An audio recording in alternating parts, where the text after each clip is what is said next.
Chapter 3108.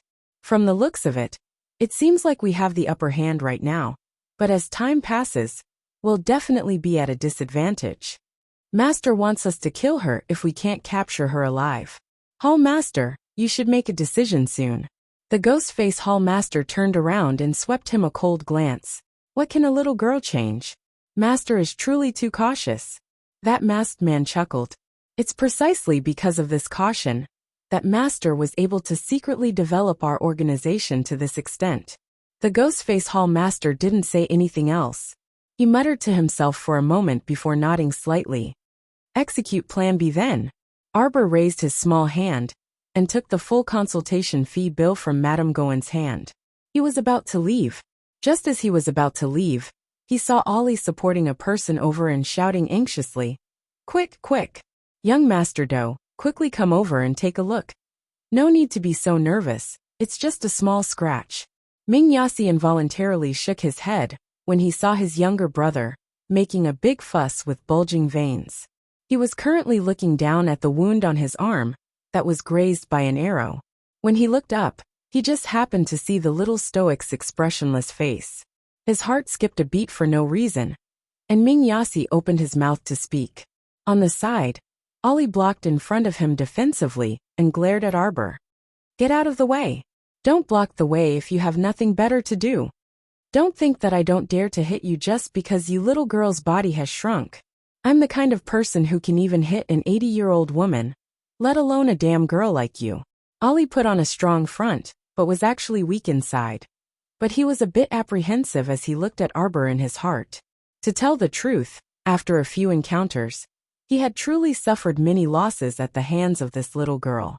Now that he saw her for the first time, he felt goosebumps for no reason. He had already mustered all the courage in his life to be able to shout at someone. Arbor glanced at him coldly and was about to turn around and leave without bothering to say another word to him. However, he heard Ming Yasi growl, "Stop right there. Big brother." Ollie instantly tensed up. Fuck, he had just chased that stoic face away. And Big Brother actually called out to her? Big Brother. He didn't have the ability to defeat the little stoic. Arbor glanced back, his eyes cold and cheerless, with 30% alienation and 70% indifference, completely heartless and thorough. Ming Yasi's hand shrunk back slightly. His eagle-like eyes stared fixedly at the young lady in front of him as he coldly ordered, "Come and treat my injuries." Arbor couldn't be bothered with this egomaniac.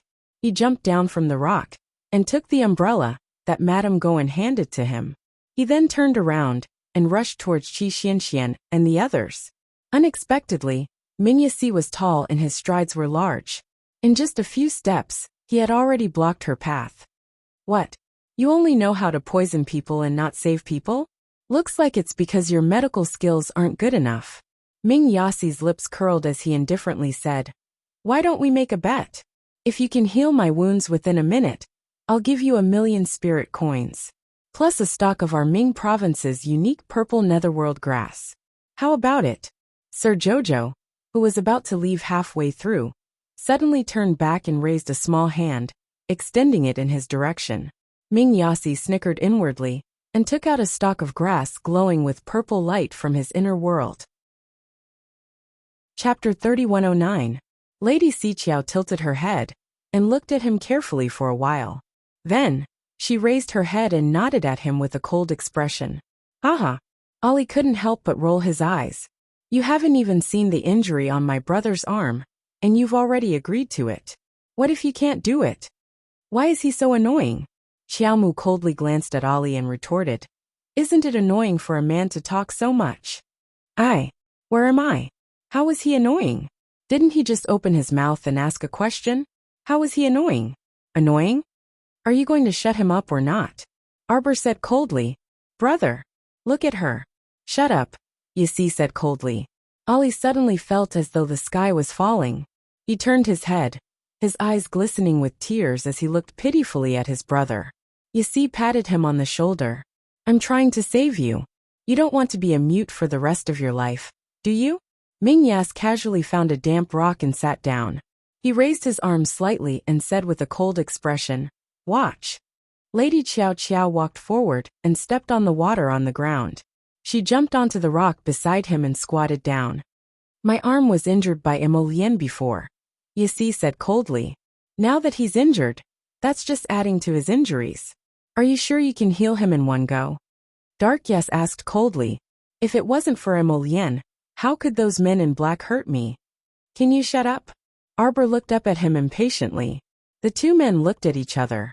One was cold and frosty, while the other was suppressing his emotions that were about to explode. You're being unfair to me, Yasi suddenly said. Sir Jojo rolled his eyes in annoyance. He listened to the man's nagging, but he didn't slow down. A few silver needles fell, helping to correct the dislocated tendons and veins. Then, she gathered a stream of water in her hand and gently washed the wound. When the clotted blood was washed away, the fresh blood inside was revealed. Xiao Mu expressionlessly took out a blood-staunching powder and slapped it on his arm. Then, he rubbed it a few more times, causing the guy to grimace in pain as he moved his arm slightly. However, he resisted the pain and didn't let out a groan. You were also so heavy-handed when applying medicine for Emolien and Duanyu? Arbor couldn't be bothered with him. He took out a box of ointment, mixed it in his hand, and applied it on his wound. Hiss! Ming Yas only felt that although the ointment was cool and refreshing, there was an indescribable bone-piercing pain that flowed beneath the surface of his skin. It was as if this little girl had thorns. When he touched her casually, his hand was really full of bumps. You're just secretly rejoicing, Arbor grumpily said. After rubbing my hemostatic powder with a clot-dispersing ointment for 3 minutes, I guarantee you'll be fully healed in a matter of minutes. If it weren't for that stalk of purple nether grass, who would rub his wound for him? Bah! Give it to me. Yasi pursed his lips and folded his slender legs. He directly took out a bag of spirit coins and a stalk of purple nether grass from his inner world and tossed them to the little fellow. This crown prince is a man of his word. Could it be that I would deceive a little girl like you? Chapter 31:10. Arbor glanced at him and kept everything he had given him back into his inner world. Then he used a finger to press him onto the wet rock. Sit properly. Hey, I've already paid for your treatment. Can't you treat me a little better? Arbor took out a piece of ointment and applied it to his wound with a plop. The guy grimaced in pain and frowned. Sir Jojo was secretly delighted. He snorted. That's what you get for being so annoying. Next time, when you see Sir Jojo, you'll be reminded of the pain you're going through. Hurry up and stay as far away from Sir Jojo as possible. Are you doing this on purpose? Ming Yas frowned and sat up cross-legged. You couldn't have done something to the ointment to make me suffer, right? Sir Jojo looked at him expressionlessly. You don't believe me. I believe you. Ming Yas was startled. He nodded and said helplessly. Fine, fine. Do it. I won't blame you even if I die from the pain, all right? Sir Jojo snorted in his heart and went a little gentler. This person was annoying and had a bad mouth, but he was still a tough man. Sir Jojo had added 10 times the amount of ointment that stimulated pain in his wound. He was still able to endure it and not make a sound. He really was a man, forget it. I can't be bothered to lower myself to his level. I'll beat him up with my real strength in the future. I won't do these fancy things. Sir Jojo thought to himself, and removed the ointment that stimulated his wound. The little girl lowered her head, her expression somewhat focused as she helped him treat the injury on his arm. Ming Yas stared at her in a daze. Although the rain was pouring down, he couldn't see the little girl's delicate face clearly through the curtain of rain. But for some reason, he had a faint illusion that at this moment, he was very close to her. So close that he could touch her if he stretched out his hand. Boom. An earth-shattering boom rang out, startling Ming Yasi so much that he retracted his hand slightly. His fingers brushed past Arbor's sideburns as he raised his head. That voice instantly resounded throughout the entire canyon, startling a series of hoarse-flying black crows and arrow hawks. Ming Yas immediately propped himself up with one hand and subconsciously raised his hand to pull the little girl behind him. Hey, there seems to be an unforeseen event. A hurried howl came from outside the crowd, accompanied by the Holy Sun's calm voice. Stay calm. Up, up. Everyone, go to the Rocky Mountain and hide for a while. A few students from the Hongfu Academy immediately turned around and climbed up the stone wall. Just as they were about to climb up, they were forced back down by a rain of arrows. Behind the rocks on both sides of the passageway, on the towering rock walls, a dozen or so pitch-black and shiny cannons were pushed out, appearing extremely bright under the night sky. Spirit Stone Cannon? Everyone's hearts couldn't help but tremble as they stared at the dozen or so cannons that were emitting black light. The Holy Sun cursed inwardly. These people occupied the high ground. If the cannons fired a few shots at them, they would really be finished. Everyone below, listen up. At this moment, the ghastly face hall master occupied the advantageous terrain and shouted to the crowd from above. If you don't want to die, stand out from the crowd immediately. Hand over a strand of your soul and submit to Tianyin. Chapter 31:11. Bah! A tribe's boar spat on the ground and cursed with arms akimbo. A bunch of cowards. Come down and continue fighting with Grandpa if you have the guts. Holy Sun Mi Yan's eyelid twitched, and he was about to berate this boar. However, that Ghostface Hall Master raised his hand slightly. A cold glint blossomed in his eyes, and he heavily slammed his palm down. Boom! With the sound of a robe, that boar was instantly sent flying by the Spirit Stone Cannon and exploded into fireworks in the air with a bang. Copious amounts of blood mixed with the rain and sprinkled down. Everyone was so shocked that they stood rooted to the spot, and their pupils involuntarily contracted. That fellow was a cultivator at the 7th level of the spirit realm. His soul was scattered with a single blow from the Spirit Stone Cannon, and the other party currently had more than a dozen Spirit Stone Cannons with such power. Could they still have a way out? Ming Yasi creased his brows and reflexively pulled Sir Jojo's small body back. Xiao Qiao had originally wanted to take small steps forward, but in the end, she was pulled back again. Swish! A plain white figure abruptly appeared in front of him. Ming Yasi gripped his sword and was about to attack when he clearly saw Duan Yu's face through the rain and mist. This fellow truly looked like a freaking ghost. His plain white clothes were untainted by the rain, and his long hair fluttered slightly under the night sky. His narrowed eyes flickered with cold lightning as he sized Ming Yasi up from head to toe. Then, his gaze landed on Ming Yasi's bandaged arm. Ming Yasi didn't realize that he was slightly relieved. His hand paused, and he couldn't resist grumbling. What are you doing? You can't even make a sound when you walk. Why was it so annoying when it floated around like a malicious spirit? Duan Yu gazed deeply at him, and with a turn of his figure, he arrived behind Duan Yu. He picked up Lady Qiao Qiao, who was holding an umbrella to watch the show, and swiftly retreated without a word. Ming Yasi frowned in surprise, but he didn't say anything. He merely reached out to block his eyes, and tilted his head to avoid a glaring light. Where's the little girl next to you? The Ghostface Hall Master asked as he looked at him coldly. Ming Yasi couldn't help but be taken aback. He immediately realized something and sneered. None of your business. Ollie was so frightened that his heart nearly jumped out of his chest. He hastily stepped forward and blocked in front of his big brother. He harshly shouted at the Hall Master. Punk, don't act recklessly, I'm telling you. This is His Highness the Crown Prince of Ming. If you dare to harm the Crown Prince of Ming, you're finished. The Crown Prince's left, the one on the left couldn't help but snort. What? Why don't you tell me? The Ghostface Hall Master obviously didn't like this person talking too much. He raised his eyes and gave the person a warning look. You! Of Ming!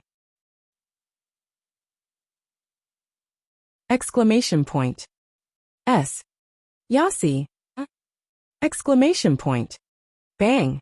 Ming Yasi's pupils contracted, and he grabbed Ali's arm, dragging him to dodge the attack. After a huge rumble, the rock walls on both sides of the valley started trembling again. Sand and rocks tumbled down, and they only stabilized after shaking for a good while. Chapter 31:12. Everyone's expressions changed again and again, and they all involuntarily shrunk their necks. They felt the cold wind and rain pouring into their hearts, depriving them of even the last trace of warmth. At this rate, even if they weren't blasted to smithereens by the Spirit Stone Cannons, they would be buried alive by the rocks on both sides. A gigantic pit appeared next to Dark Yas. Everyone stayed far away from that pit, as they looked in horror at that heavenly Kismet's ghoulish hall master. Sir Jojo knitted his brows and turned to look at Duanyu, who had a grave expression. He whispered, "Later, we'll take advantage of the chaos to hide on Paradise Planet." She couldn't care less about the other people's lives. At least, she had to ensure that her companions were all intact. In this current situation, it was obvious that fighting head-on was not the best choice. Besides the archers, there were also the spirit stone cannons above them.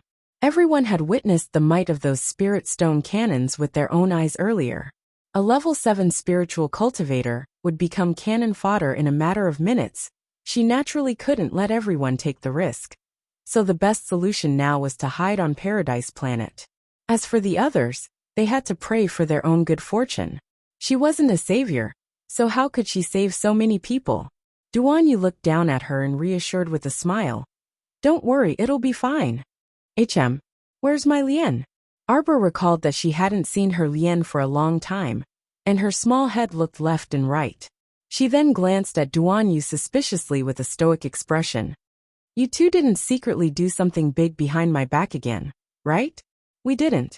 Duanyu helplessly glanced at her.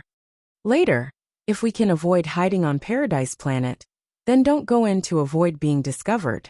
That Hall Master's strength is very extraordinary, but there's still a mighty figure hiding behind him." Arbor couldn't help but be shocked.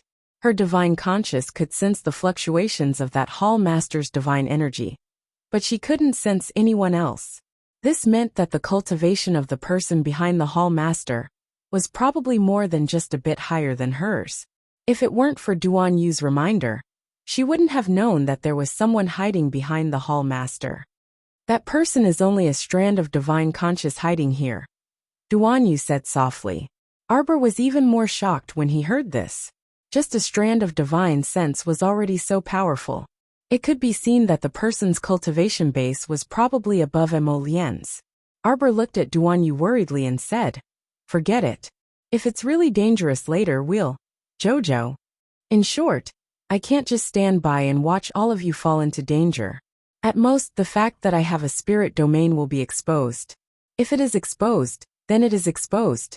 In any case, we and Tian Yun are already life and death enemies. Even if there is no such thing, others will not let us go so easily. Moreover, no one could enter her spirit domain without the power to tear open the void. Even someone like Lien, who had just grasped the power of the void, couldn't find her spirit domain, let alone others. How many people in the world could tear the void apart? Arbor was willing to gamble for them. Duanyu couldn't help but look down at her helplessly. Although Jojo said so, he still didn't want her to be in danger unless it was absolutely necessary. If she pulled everyone into the peach blossom now, they would be able to avoid this crisis.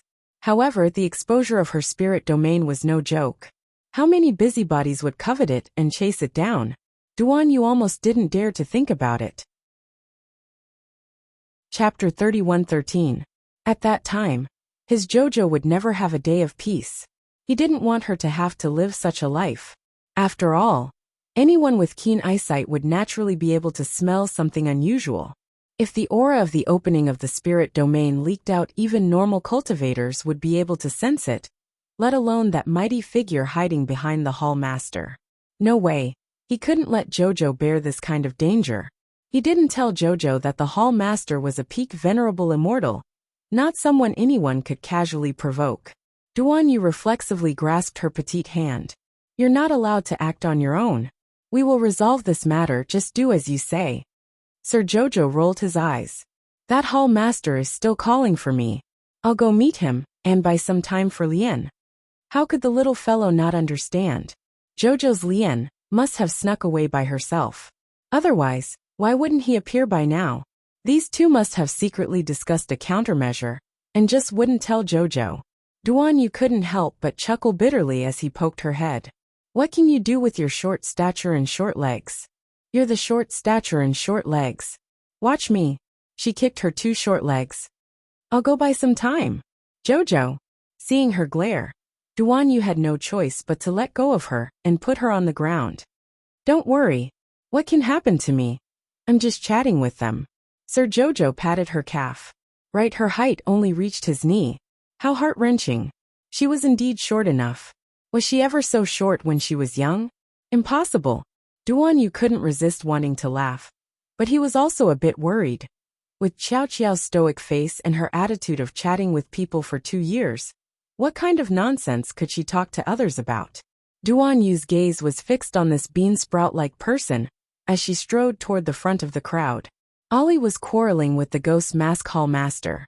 When he lowered his head, he saw the short legs walking over and looking at them expressionlessly. Ollie almost choked on his breath. Fuck. They had been feigning civility with her for a long time, arguing until their faces were red and their necks were thick, but they still hadn't exposed her. Why did this short-legged girl come over for no reason? Was he in a hurry to expose himself in front of everyone? Ming Yasi turned around and his face darkened. What are you doing here? Go back. His hawk-like gaze scanned the surroundings before glaring fiercely at the innocent-looking Duan Yu. Why aren't you bringing her back? What's a little brat like you doing? Your whole family is full of brats. Lord Jojo's face darkened as he pushed aside Mayaz's outstretched arm and walked to the front of the crowd. He raised his head and looked at the ghost face hall master. Your great aunt is here. What nonsense do you have to say? Spit it out. Everyone was speechless. The masked man on the right hurriedly looked back. He could feel that the corner of his hall master's mouth was twitching under the mask. This lousy child still called herself great aunt. Whose great aunt are you? Xiao Mu surveyed her surroundings before fixing her gaze on that grim-faced hall master. She took 2 steps forward and stared fixedly at him for quite a while before turning her small face hesitantly and asking crisply, Have I seen you somewhere before? No. Xiao Mu looked him up and down. What business do you have with me? Speak. Sister 18. Chapter 31:14. The Ghostface Hall Master suddenly calls out.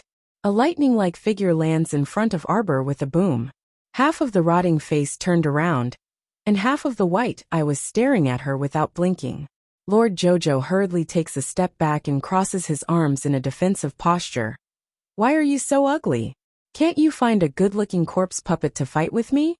That Ghostface Hall Master chuckles. Little girl, if you lose today, you have to obediently leave with us. Are you willing to abide by this bet? Arbor says expressionlessly. Then what if I win? The Ghostface Hall Master rolls his eyes. If you win, this Hall Master will send 17th Sister to fight with you. Shameless. The little girl angrily shouts. Then what about your 17th sister? There are still so many sisters above her. You want me to fight so many matches by myself? The Ghostface Hall Master chuckles. Don't you like to fight the most? Now I will give you a chance. Are you willing to accept it? Not really. Arbor says indifferently. She is not stupid. If she loses, she has to go with them. If she wins, she has to continue to accept other people's challenges. Only if she is crazy would she accept such an unfair bet. That is really a pity, the Ghostface Hall Master says with a smile. Then I can only send 15th Sister to besiege you. Arbor chuckles. You sent 15th Sister to besiege me. Do you think I don't have anyone here? Then you can't let others help you. The Ghostface Hall Master shakes his head and says with a smile. If you let others help you, then I will call people to blast that guy into pieces. The crowd below is in an uproar. Other than Qi Xianxian, Situ Yi and their group of friends, everyone in the group retreats 18 steps away from Arbor. But Holy Sun Mi Yin only stands there with a cold expression and does not move half a step. The priests and guards behind him originally wanted to retreat with the crowd, but when they saw that their holy son did not move at all, they were too embarrassed to continue retreating. Okay. The little girl nodded reluctantly. I'll fight with Qizheng. If I lose, I'll leave with you. If I win, I'll continue to fight with 17th Sister. The Ghostface Hall Master laughed. Little girl, you have to be careful. As soon as the Hall Master's voice fell, the 18th Sister swung her messy hair and roared. With half of her eyes showing the whites of her eyes, she suddenly pounced in her direction. Bang! A white light flew out of Arbor's palm and suddenly exploded at the feet of Sister 18. An earth-shattering explosion shook the entire valley. Ha ha ha ha ha. The little girl's crisp and wild laughter suddenly rang out. Fools! Is my core ravaging thunder tasty? You want to catch me? You might as well die with me. Ha ha ha ha ha. If this crown princess can't live, then all of you here, don't even think about leaving here alive. All of you will be buried with me. The ruthlessness in her voice clearly floated in the air. Not only were Holy Sun Mi Yen and the others stunned, even the Ghost-Face Hall Master and his group were completely stunned by her move. What's going on? With this move of hers, everyone on the field was thrown into chaos. Chapter 31:15. He turned to look and saw that the 18-year-old corpse puppet had eaten a core ravaging thunder. Half of its body was gone, and it was lying on the ground, wailing in grief. It looked so miserable that it couldn't get any more miserable. This little girl was really a ruthless character. The Ghost-Face Hall Master was shocked and wanted to slap himself. Master had already warned him that this little girl was definitely a ruthless person. He couldn't give her any chance to retaliate. Otherwise, when she went down to the 18th level of hell, she would definitely drag him down to the 19th level. Everyone was flabbergasted for less than a second before they subconsciously wanted to turn around and run for their lives. Idiot, big idiot. Using other people's lives to threaten me? I'll kill them right now. I'll make sure they're all dead. Let's see what you can use to threaten me. Miss Chiao threw out the 5 spirit talismans. Everyone only saw the 5 spirit talismans floating in the air above their heads. They only had enough time to raise all their defenses. The 5 spirit talisman burst out with a bang. The entire valley was trembling, wailing, and howling in pain. Rumbling sounds began to come from afar. Meanwhile, amidst this chaos, Emolian brought Little Seven and Chestnut to swiftly attack those dozen or so spirit stone cannons. He directly smacked down with his palm, smashing the spirit stone cannons into a pile of fragments. Little Seven and Chestnut were even crazier. One swung her dragon tail and slapped the dozens of black-clothed people down the mountain wall. The other swung her 8 tails and smashed 3 to 4 spirit stone cannons, causing them to fall apart under her tail. At first, they didn't think that the little girl would dare to kill her own people. Everyone was still in shock. They couldn't believe that the little girl had gone berserk. But following that, something even more inconceivable happened.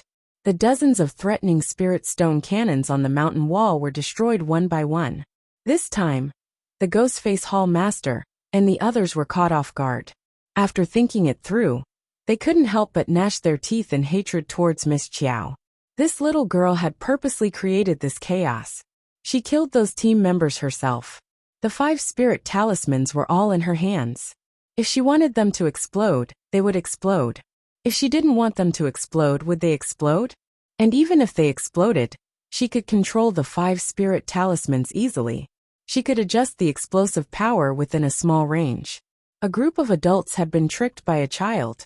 In the end, just as the Ghost-Face Hall Master vaguely understood what was going on, Prince Emo appeared behind them with 2 sacred beasts, catching them off guard. Damn it! The Ghost-Face Hall Master was about to go crazy. This little girl was so cunning that she wanted to die. No, not only was he cunning, he was also a ruthless character. When she went berserk just now, it really scared everyone down there. Don't you see the people of the temple running around like headless flies? He was definitely scared out of his wits by the little girl. After Arbor executed this move, he swiftly darted to the back of the crowd and ran towards Duan Yu. At this time, Duan Yu also swiftly rushed over to her and lifted her petite body up with one hand. Mr. Jojo shook his little arms and legs and glared at him unhappily. Duan Yu hastily reached out to catch her and said anxiously, "It's too late. Summon the snow leopard. Let's leave quickly." Arbor nodded and called out, "Little Snow." Chapter 31:16. The snow leopard suddenly jumped out of the peach blossom and intimately rubbed its large head against Arbor's body. At this time, Qi Xianxian and the others had already summoned their spirit beasts after receiving Duan Yu's notice, and were scurrying toward the narrow passage. Boulders were tumbling down from the mountain walls on both sides, so they couldn't care about not being able to ride spirit beasts anymore. This situation couldn't get any worse, so what else could they do other than ride spirit beasts? The entire valley was shaking, and the mountain walls on both sides looked like they were about to collapse completely. It was clear that it would be better to quickly ride spirit beasts and flee for their lives.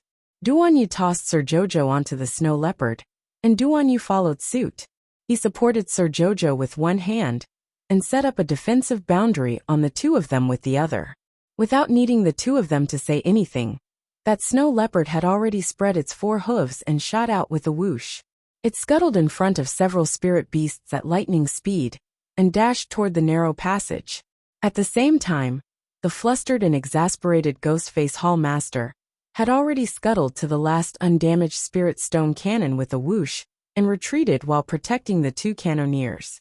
Emolien's palm wind had already swept over, and a terrifying force mixed with surging flames instantly swept toward the Ghostface Hall Master. With a sizzle, it burned his outer robes to nothing.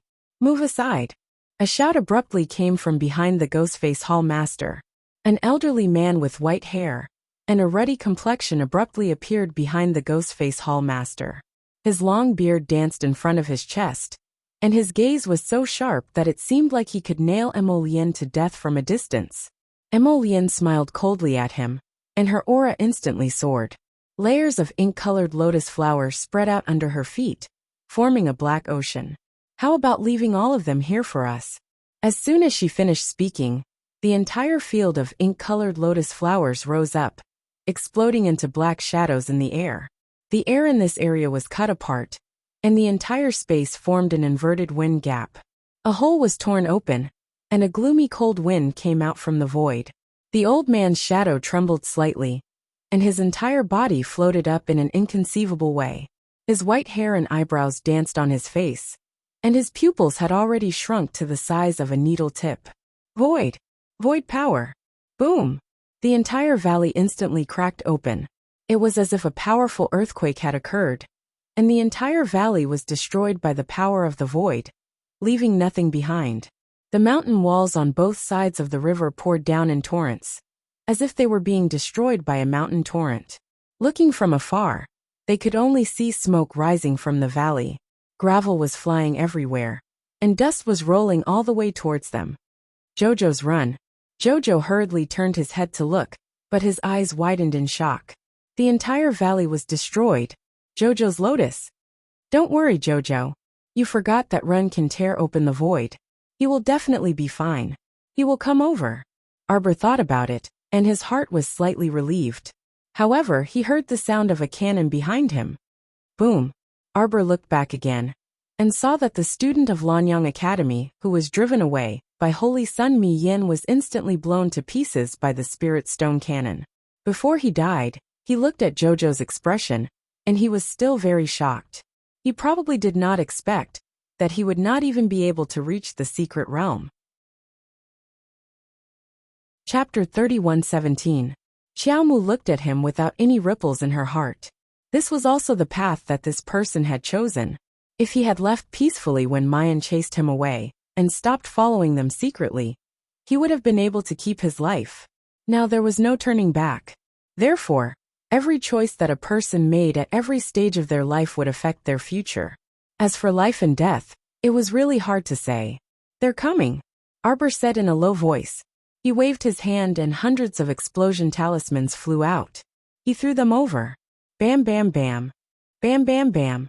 The entire valley was singing joyfully, making one last struggle before destruction.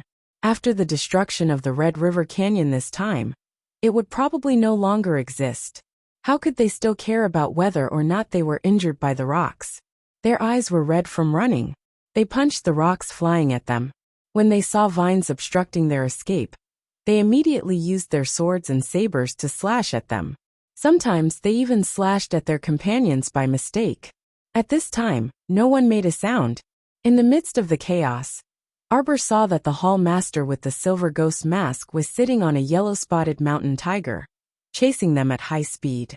The venerable Peach Blossom Immortal suddenly emerged from Paradise Planet. With the point of his finger, dozens of vines nearby rolled up like waves, wrapping around the ghost mask hall master and the others. A few spirit beasts were hooked by the wavy vines and fell heavily to the ground. Layer after layer of vines chased after them like waves, forcing the ghost mask hall master and the others to stop with gloomy expressions. Ghost Mask waved his hand. Immediately, someone carried the last spirit stone cannon forward and fired at the venerable Peach Blossom Immortal. Rotten Peach Blossom, come back quickly, Arbor shouted anxiously. With a pull of his finger, he had Chocho throw out a vine to hook onto the venerable Peach Blossom Immortal's sleeve and pull him back. There was a loud boom. The snow leopard leaped up onto a rock at the side. Its 2 claws slipped on the rock. It used all its strength to jump onto another rock and land quickly on the ground. Scoundrel! A shout came from behind the ghost face hall master. The bearded old man's face, which was swollen like a bun, appeared in front of everyone. Duan Yu's expression darkened, and he instantly jumped off the snow leopard's back. He waved his hand and said, "Take Jojo away." The snow leopard hurriedly spread its 4 hooves and rushed forward. Mr. Jojo couldn't help but feel anxious and angry. He hit the snow leopard's head hard and said, "Who's your master? Go back. You old bastard." He even created a clone to chase after them. "Then you can die here together with that wisp of soul of yours." A somewhat glaring silvery white flame ignited in Duan Yu's hand, and it instantly transformed into a white phoenix. It let out a shrill cry in the air as it flapped its gigantic wings and charged towards the elderly man. At this moment, the old man was completely dumbfounded. He really didn't expect that as a peak immortal venerable, he could be considered as the old ancestor of the immortals in this world. Within 2 hours, he actually encountered 2 extraordinarily talented juniors in a row.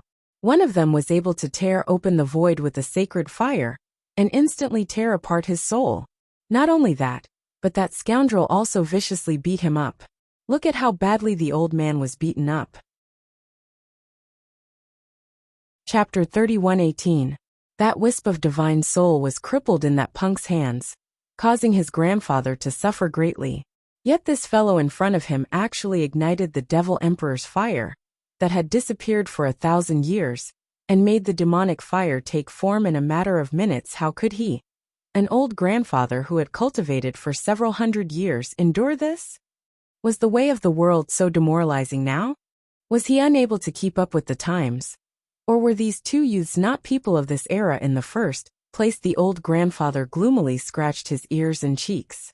He couldn't resist howling at the sky 3 times. Like a rainbow piercing the moon, the white phoenix violently pierced through that old man's body at lightning speed.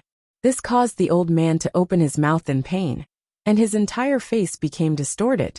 The venerable Peach Blossom Immortal quickly drew out his natal divine sword with a flick of his finger and stabbed him in the chest. The sword pierced through his chest again. This time, even if that old man's clone was a peak venerable immortal, it was completely finished.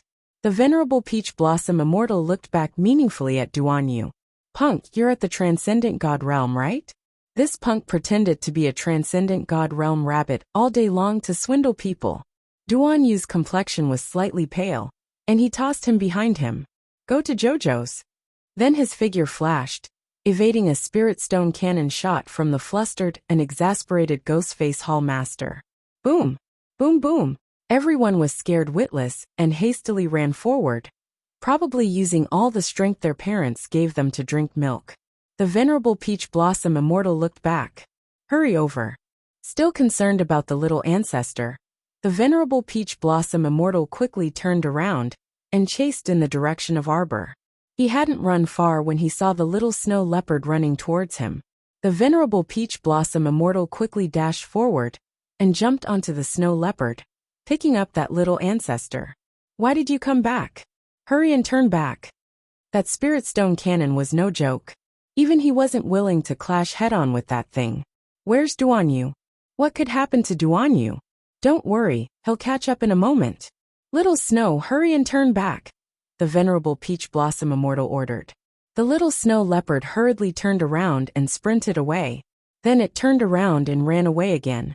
Arbor was so angry that his little face turned black. He punched the snow leopard's head again. "Why can't you tell who's your master? Don't think that just because Lord Xiao Xiao has become smaller, you can disobey Lord Xiao Xiao's orders. If you want to rebel, you have to consider whether or not you can take a beating from Lord Xiao Xiao." Little Snow felt a little bitter. It wanted to listen to its master, But if the venerable immortal gave it a cold stare, it couldn't take it. Arbor anxiously urged the snow leopard. Hurry back and take a look. Duan Yu he before she could finish speaking, she saw Duan Yu's figure swiftly floating to her side. When he saw that they were still standing in place, he couldn't help but ask anxiously, "Why aren't you leaving yet? Let's go." At this point, the valley had already cracked open. How could the earth withstand the pressure of so many spirit beasts? The valley's ground cracked open inch by inch, revealing the pitch-black crevice below. Everyone felt as if their hearts were about to jump out of their mouths. Almost all of them exhausted all of their abilities and ran for their lives there. Most importantly, it wasn't that the Ghostface Hall Master was frightening them, but that if they fell into this crevice, they really would lose their lives at any moment. Run, everyone prayed inwardly. Chapter 31:19. I hope I'm fine. I hope I can successfully pass through this Red River Canyon this time. I won't return to this Red River Canyon in this lifetime. Oh no, in the next lifetime. I won't come even if you invite me in the future. Everyone sensed that the entire canyon was sinking, and all the living beings in this area were frantically fleeing outwards. Sir Jojo saw Duan Yu turn around and throw a palm strike. Several dozen boulders were sucked into his palm and landed behind him with a loud boom. Bang! After a cannon blast, a deep pit appeared in the ground, and then everything tilted down. The fissure in the ground widened. After the ghastly Hall Master and his men finished bombarding the boulders Duan Yu used to block the path, the fissure was already several dozen meters wide. It was a bit strenuous to jump over with just manpower. The ghastly Hall Master looked up and saw that everyone had fled without a trace behind the fissure. The cry of a phoenix came from afar. Immediately after, the ghastly Hall Master narrowed his eyes and looked up at the sky. Damn it, they were already out of the no-fly zone. They truly failed at the last hurdle. Not only did they fail to capture the little stoic alive, but they didn't even catch a strand of her hair. What was even more hateful was that those people actually fled without a single survivor. Hall Master Gong. The ghastly Hall Master raised his hand and stopped the person from speaking. He gnashed his teeth and said, "Prepare to withdraw the troops and return." There was no meaning in chasing after them now. Their side had lost Elder Tan's clone and a wisp of his soul. Even if he led more people over, they might not necessarily be able to catch up to the little stoic's fire phoenix. They failed at the last hurdle. They failed at the last hurdle. The ghastly Hall Master resentfully clenched the Jade Messenger talisman in his hand and then crushed it into powder. "Return to receive your punishment," the ghastly Hall Master shouted. After such a thing happened today, it was simply unjustifiable to shirk responsibility. It was his incompetence. He brought so many people, but in the end, let alone capturing the little stoic, they couldn't even subdue those cats and dogs. He simply wasted a lot of manpower and resources, and his losses weren't small either. The ghastly Hall Master's eyes darkened, and he turned around to call for the drooping people to quickly leave. What awaited them was an extremely harsh punishment. Even the ghastly Hall Master's heart couldn't help but tremble at the thought of that terrifying punishment. On the other side, when Xiao Mu and the others heard the Holy Sun say that they had already exited the no-fly zone, they quickly summoned the little fire phoenix and had it carry them towards the other end of the valley. Holy Sun Mi Yen also sat on the back of the fire phoenix and pointed the way for everyone. When we left just now, there were cracks everywhere. They shouldn't be able to catch up to us for a while. The main altar of our Sun Moon Temple is right in front of us. Let's rest after we enter the temple. Don't stay any longer. How long will it take? With the Fire Phoenix's speed, it should take 4 hours. No, it's too long. Arbor quickly shook his head. Is there any place nearby where we can heal people? Holy Sun Mayan was involuntarily taken aback. She didn't think that the little stoic was such a compassionate person who would deliberately stop and treat someone else's injuries. Speak quickly, the little stoic shouted, her tone somewhat anxious and uneasy. In the outskirts below, there's a row of hunters' houses on the hillside. They're usually empty, but when the hunters go hunting in the mountains at the beginning of spring, they'll. Chapter 31:20. The little stoic didn't continue listening and instructed Phoenix to quickly descend in that direction. Fire Phoenix naturally only listened to the little stoic. Even if many people above were muttering that the little stoic should first send them to a safe place, the little stoic naturally turned a deaf ear to them and directly had Fire Phoenix land on the hillside in the suburbs that the Holy Sun mentioned. The group of people dismounted from Phoenix speechlessly. Zhongli Jiwei then shouted in exasperation, "Why won't you listen to other people's advice? I already said that the current situation is still very dangerous. Can't we directly return to the temple to treat him?" Zhongli Jiwei fired off a torrent of words. "You're always so egotistical no matter what you do. How can you? Shut up." The little stoic's viciousness exploded, and she turned to glare at the garrulous Zhongli Jiwei. She shouted angrily, "If you give me another word of nonsense, I'll slaughter you." Zhongli Jiwei immediately fell silent, and she looked at the killing intent on the stoic's face in shock. She naturally believed that the little stoic wasn't joking.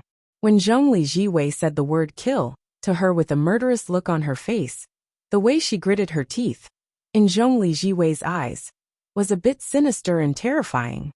All right, everyone stop quarreling." A pretty woman couldn't resist persuading.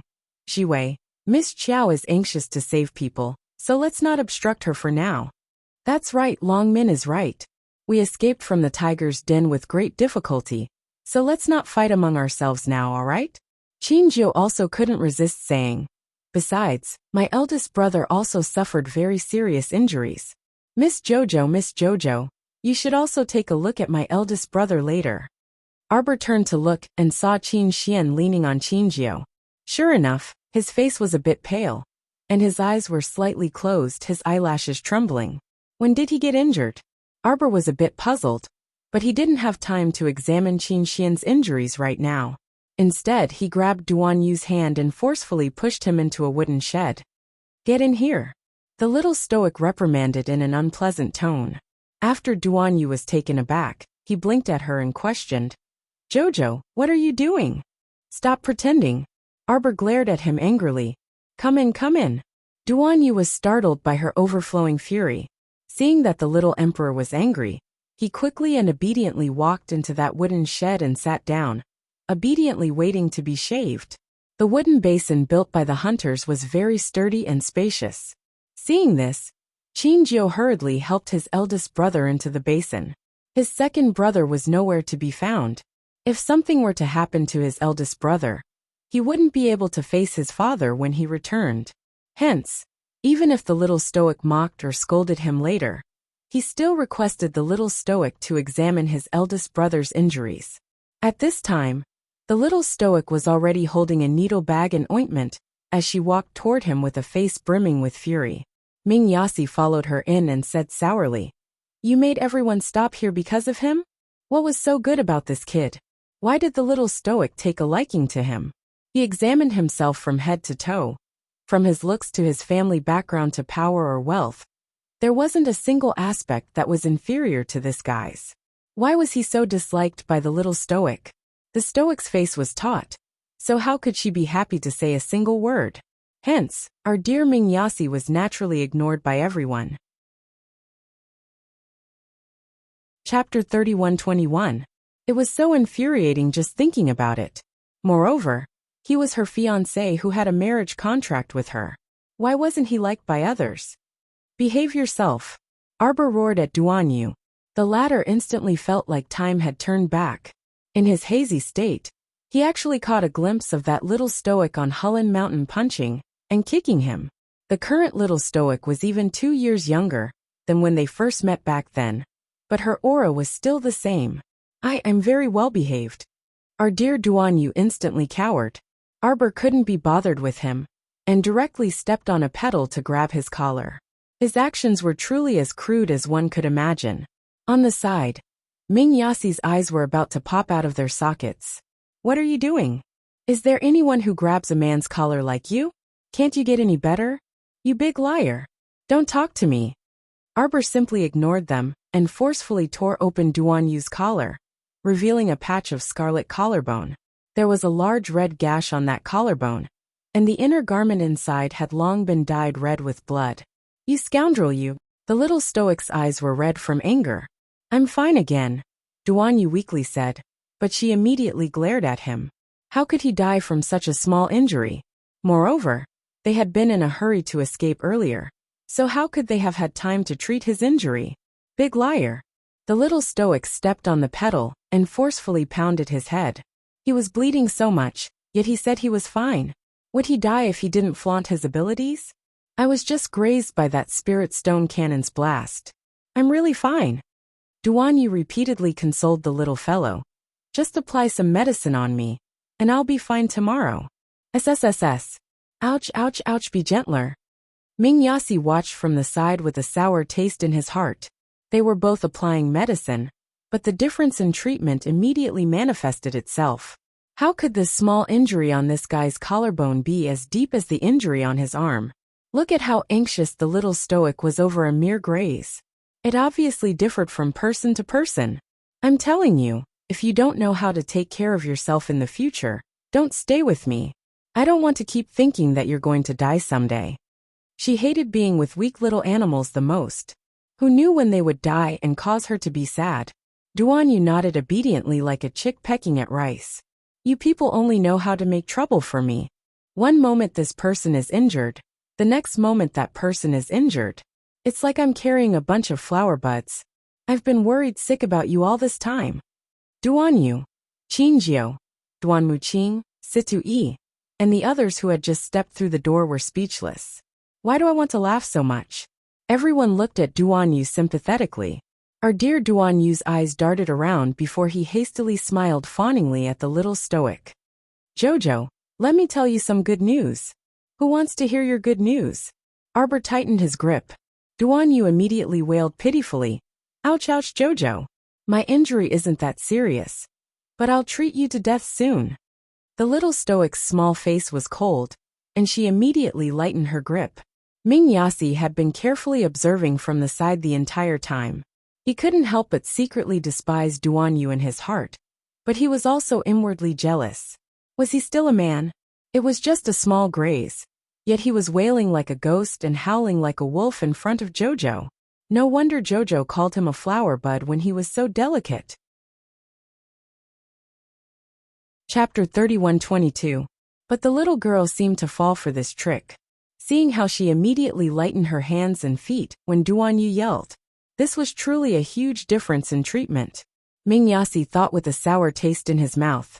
How about he let Jojo treat him the next time he got injured?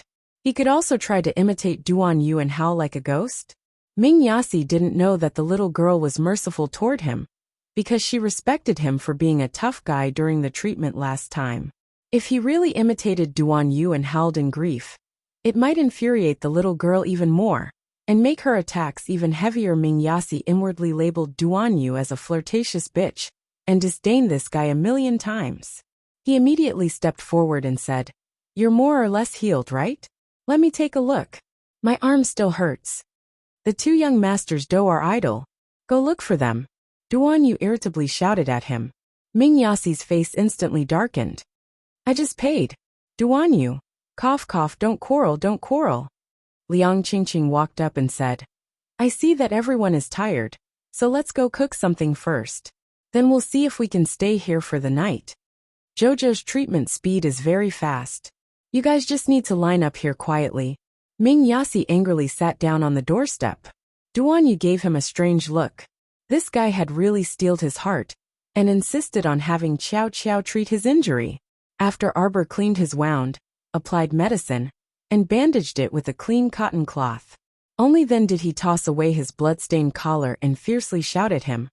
Go change your clothes. Our dear Duan Yu obediently got to work after receiving the imperial edict. The little stoic pattered to Qin Jiao. Carry him to the table.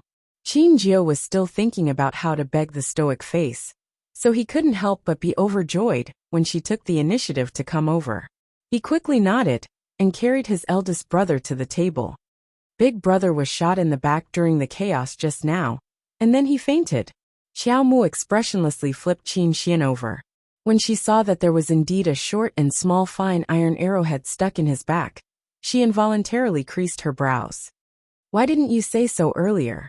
Qingjiu's heart instantly dropped with a thump, and he said miserably, Is it hopeless, Miss Qiao? Arbor was speechless as he looked at this guy. With Qin Xian's cultivation, it was unreasonable for him to die from a single arrow. There's some poison on the arrow, causing him to fall asleep. With his cultivation, even if I didn't save him, he would have pulled out the arrow himself and forced the poison out. After 10 days or half a month, he would have recovered. After Arbor finished explaining, she felt that her saliva was almost gone. She had nothing better to do. Why did she have to explain to this brat? However, when she saw the child's red eyes and the silly look on his face, as if he was about to lose his big brother, she couldn't help but nag at him. Qingjiu immediately beamed with joy and nodded repeatedly. Good.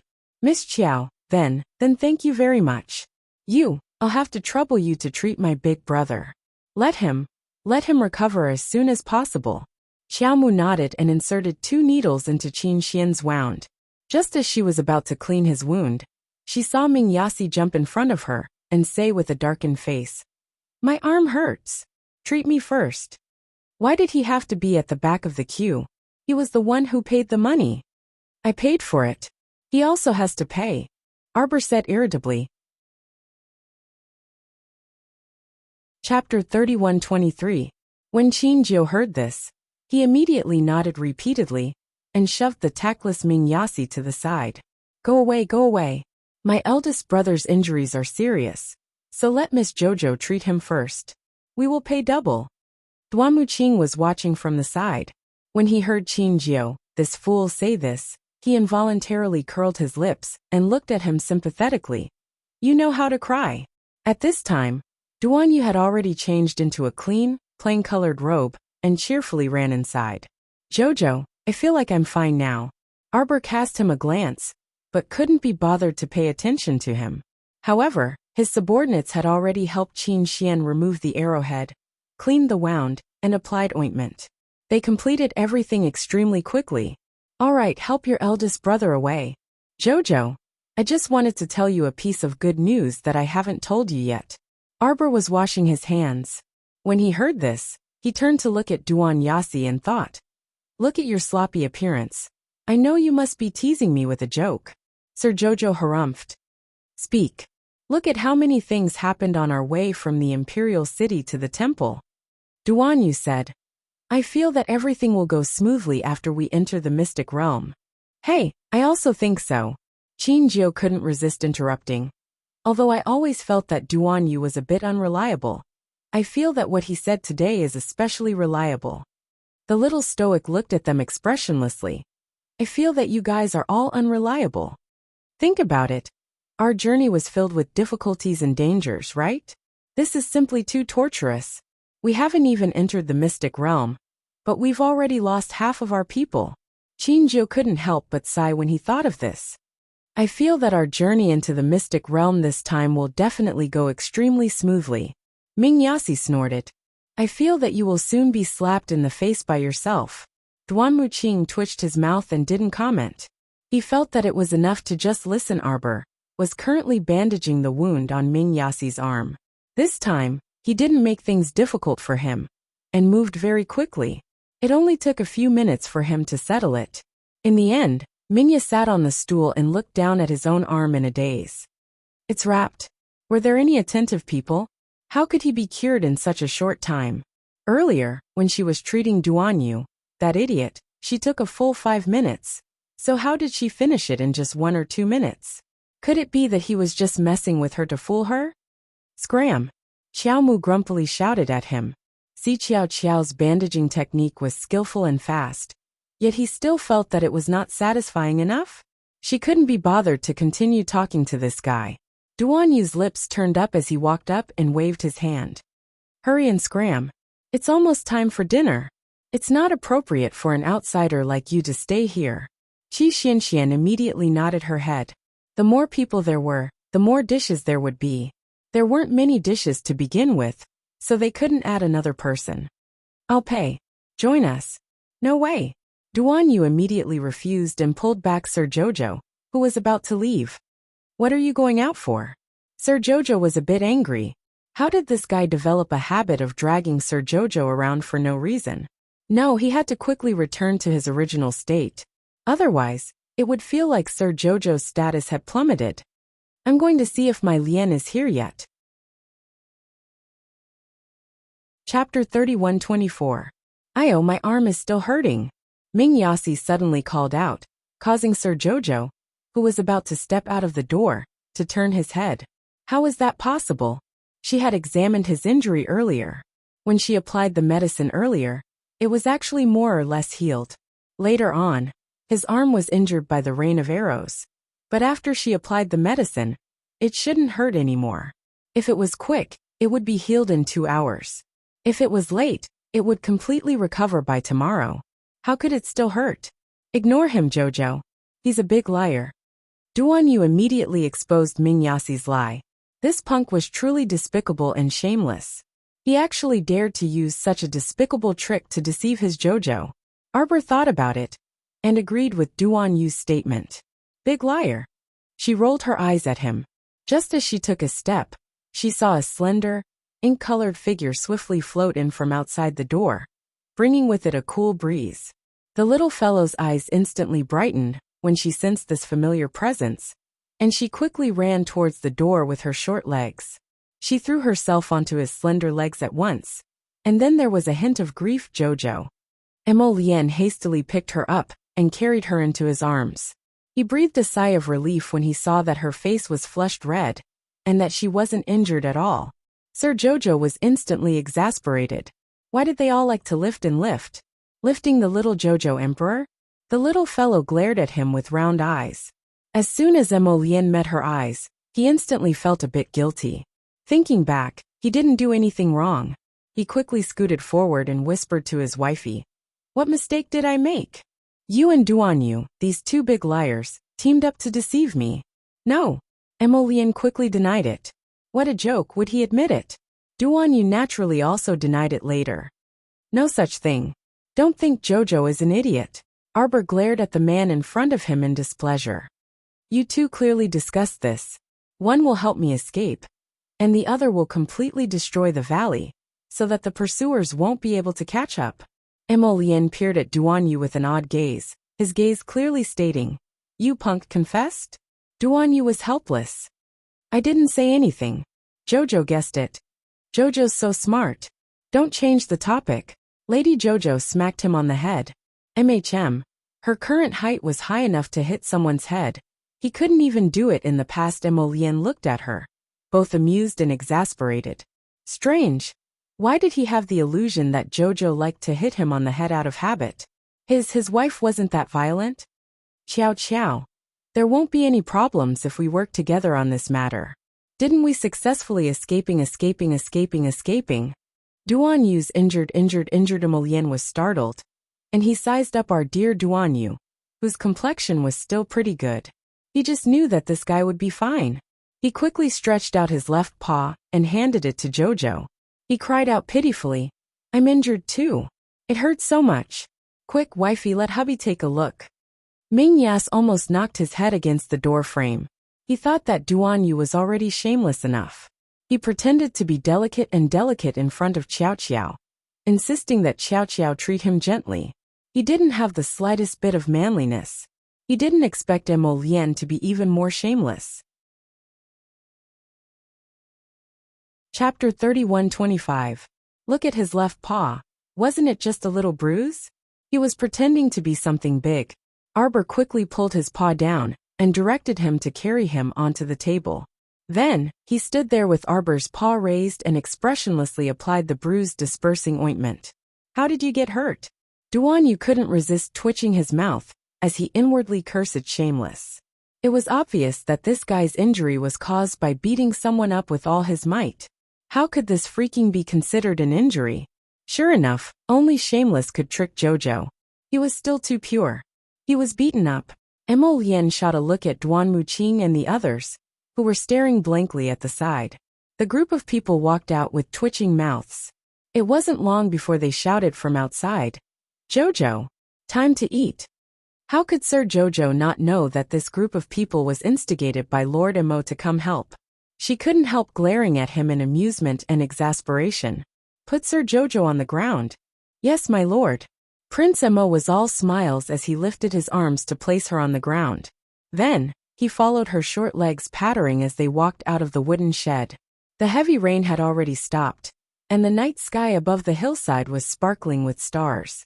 The air after the rain seemed especially fresh. Duan Muqing and the others used spiritual energy to dry the wet lawn around them and spread a blanket over it. The group of survivors drank and ate meat on the lawn while looking up at the starry sky, which relieved some of the gloominess in their chests. Holy Sun Mi Yin slowly walked to their side and silently found a place to sit down. After a long silence, he asked, "The people who attacked the Heavenly Fate Temple earlier, are they the ones who are in contact with the Holy Nun?" Emolian nodded. "Do you want to know about the Heavenly Fate Temple?" Holy Sun Mi Yin was silent for a while before nodding. "I want to know." He now clearly understood one thing. Perhaps the people of the temple really were involved with the evil cult of the Heavenly Fate Temple. Perhaps this trip to the mystic realm isn't very safe. "It's not too late for you to back out now," Holy Sun Mi Yin said. "Do we look like people who are afraid of trouble?" Duan Yu raised his cup at the Holy Sun. "Moreover, you've already signed the life and death contract. Aren't you a bit too cowardly to say you're scared now?" "All right, Holy Sun." The slightly tipsy little fatty raised his hand and placed it on the Holy Sun's shoulder, pounding him hard twice. "I know you're not a bad person. Let me tell you, our team is the Lucky Star team. Wherever we go, we'll be able to turn danger into safety. In the end, we'll earn a lot of money." Qi Xianxian rushed forward and covered little fatty's mouth. She smiled awkwardly at the saint and said, "He's drunk, ahahaha." How embarrassing would it be to say that he wanted to empty the mystic realm in front of the owner of the mystic realm? The little stoic expressionlessly held a cup of tea and sat upright next to everyone. "How many people are drunk? Do you need to sober up?" "Probably more than half of them are drunk," the saint said with a smile. "If there's any hangover soup, give them a few sips." The little stoic expressionlessly said, "There's no need for hangover soup." She raised her hand, and an object that was half a body was suddenly released from the storage talisman. It immediately charged at the drunken little fatty like a rabid dog, baring its fangs and brandishing its claws. Arbor expressionlessly pulled on a very thick chain, firmly holding that fellow in his hand. Meanwhile, little fatty peed his pants in fright and rolled to the ground. Upon closer inspection, it was actually Sister 18 who had battled with Jojo. Chapter 31-26. Everyone was speechless. They were so scared that their souls almost flew out of their bodies. Qi Xianxian opened her mouth wide in shock and only spoke after a while. "Chow, chow, chow. How did you catch it?" Little fatty immediately sobered up. When Sister 18 bared her fangs and brandished her claws in front of everyone, more than half of the people present were instantly shocked awake. The little girl held Sister 18's hand like a little queen patrolling the grounds. She said expressionlessly, "Go to sleep after you've sobered up." Everyone was speechless. Was there such a weird way to sober up? The little fatty subconsciously wiped the sweat off his forehead and turned to look at the speechless Qi Xianxian. When did Qiao Qiao put the 18th sister into the device talisman? Qi Xianxian rolled her eyes at the sky. She was also shocked just now. If she had been mentally prepared, she wouldn't have been so shocked. She turned to look at the little girl. She was already holding Sister 18's hand and walking back. The 18th sister was still roaring. The little girl went up to it and kicked its body. Everyone was speechless. Prince Emo didn't know what to say. He smiled at little fatty and said, "Don't be scared. Jojo is just joking with you." "Ha ha ha." Little fatty and the others twitched their mouths. "Crown Prince, do you think this joke is funny?" Sir Jojo led Sister 18 back to the wooden shed and stuffed the chain into Emolian's hands. "Throw it to the small base in Beiwang Valley. Let Mr. Su study it." Looking at its half-pulled body, it could still move. It was clear that this zombie's vitality was extremely strong. If they could find the ingredients that caused the mutation, Sir Jojo might be able to make an antidote. Then, everyone wouldn't have to be afraid of zombies anymore. As for the holy fruit that the sapling bore, although it was effective against zombie poison, It was rare and precious. Naturally, it couldn't be taken out casually. Ever since she took one the last time, the sapling had been listless for a long time. There was finally a sign that the second holy fruit was about to bear. But Jojo wouldn't pick it so easily. Prince Mo put Sister 18 into the storage talisman and nodded. I'll send someone to deliver it tomorrow. This 18th sister's combat power is quite strong.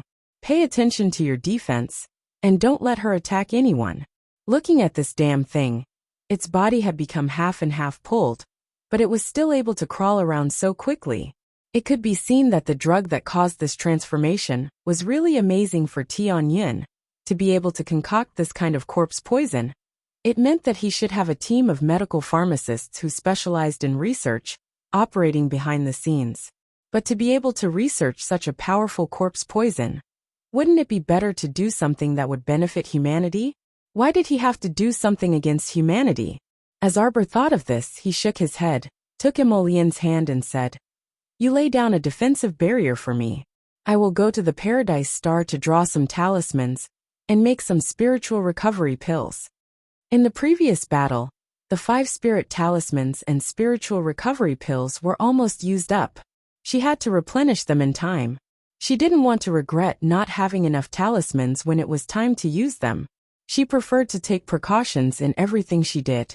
Emolien naturally nodded and set up a defensive boundary outside the wooden shed as instructed, separating everyone from the group. Fortunately, it was already late at night. The others had been fighting all night and were already mentally exhausted. Chapter 31:27. They fell asleep the moment their heads hit the ground, and no one paid attention to Qiao Mu and Emolien again. Arbor entered Paradise Planet and drew talismans for a long time. She also made several cauldrons of spirit recovery pills. It should be about time, so she took a short nap. When she came out, the sky outside was just beginning to brighten. Prince Mo, who was meditating on a wooden plank, felt her breathing move and slowly opened his eyes. He saw a chubby little pendant hanging from her body and couldn't help but feel a little speechless. That pendant was the little monk who was hugging Lord Jojo tightly. The little guy's eyelashes fluttered in his sleep, and his little mouth was drooping, as if he was complaining about something in his sleep. Why did you bring him out? Emolien hurriedly reached out to take the little monk from her. The little guy furrowed his little brows in his sleep and smacked his little mouth, as if he was very dissatisfied with the hard one. He had switched from a soft cushion to a soft one. Lord Jojo looked at the little guy helplessly. Ever since she entered Paradise Planet, the little monk was like a hot potato that she couldn't get rid of. He followed her everywhere and nagged nonstop. Arbor really couldn't do anything about him, so she just brought him out. At this moment, the little monk was sleeping very soundly. Arbor went up to touch his round head, and an idea flashed through her mind. Why don't we let the little monk renounce asceticism? You see, when he was a monk he nagged all day long. Maybe he won't nag so much after he renounces asceticism. Emolien wanted to roll her eyes, but she held it in. It's not that he likes to nag as a little monk. It's just that he likes to nag, so there's no point in being a monk, whether he's a beggar or an emperor. I'm afraid he won't be able to change his habit of nagging. Arbor was speechless. All right, she had to admit that Emolien's words made some sense. Since he was only 3 years old, would the little monk become more and more fond of nagging as he grew? When Arbor thought that he might be 60 years old and still have to listen to this old monk's nagging, he felt a little uncomfortable. When dawn broke, Emolien brought the cooked porridge into the wooden shed. She saw the little monk, who was sleeping soundly on the wooden bed wrapped in a small cotton-padded jacket, suddenly fall off the wooden bed with a thud. The corners of Emolien's mouth couldn't help but twitch. Just as she was about to step forward and pick him up, she saw the little monk roll over and sit up. A pair of dazed eyes focused on him. Then she pursed her lips and howled. Benefactress ran away again. When Arbor came in with a set of clean clothes, he happened to hear the little monk's words. He couldn't help but roll his eyes. What are you yelling for? It's here. The little monk got up from the ground and ran to Arbor's side with his short legs. He hugged her body and cried out pitifully, Benefactress, why are you shorter again? Emolien, you're the one who's shorter.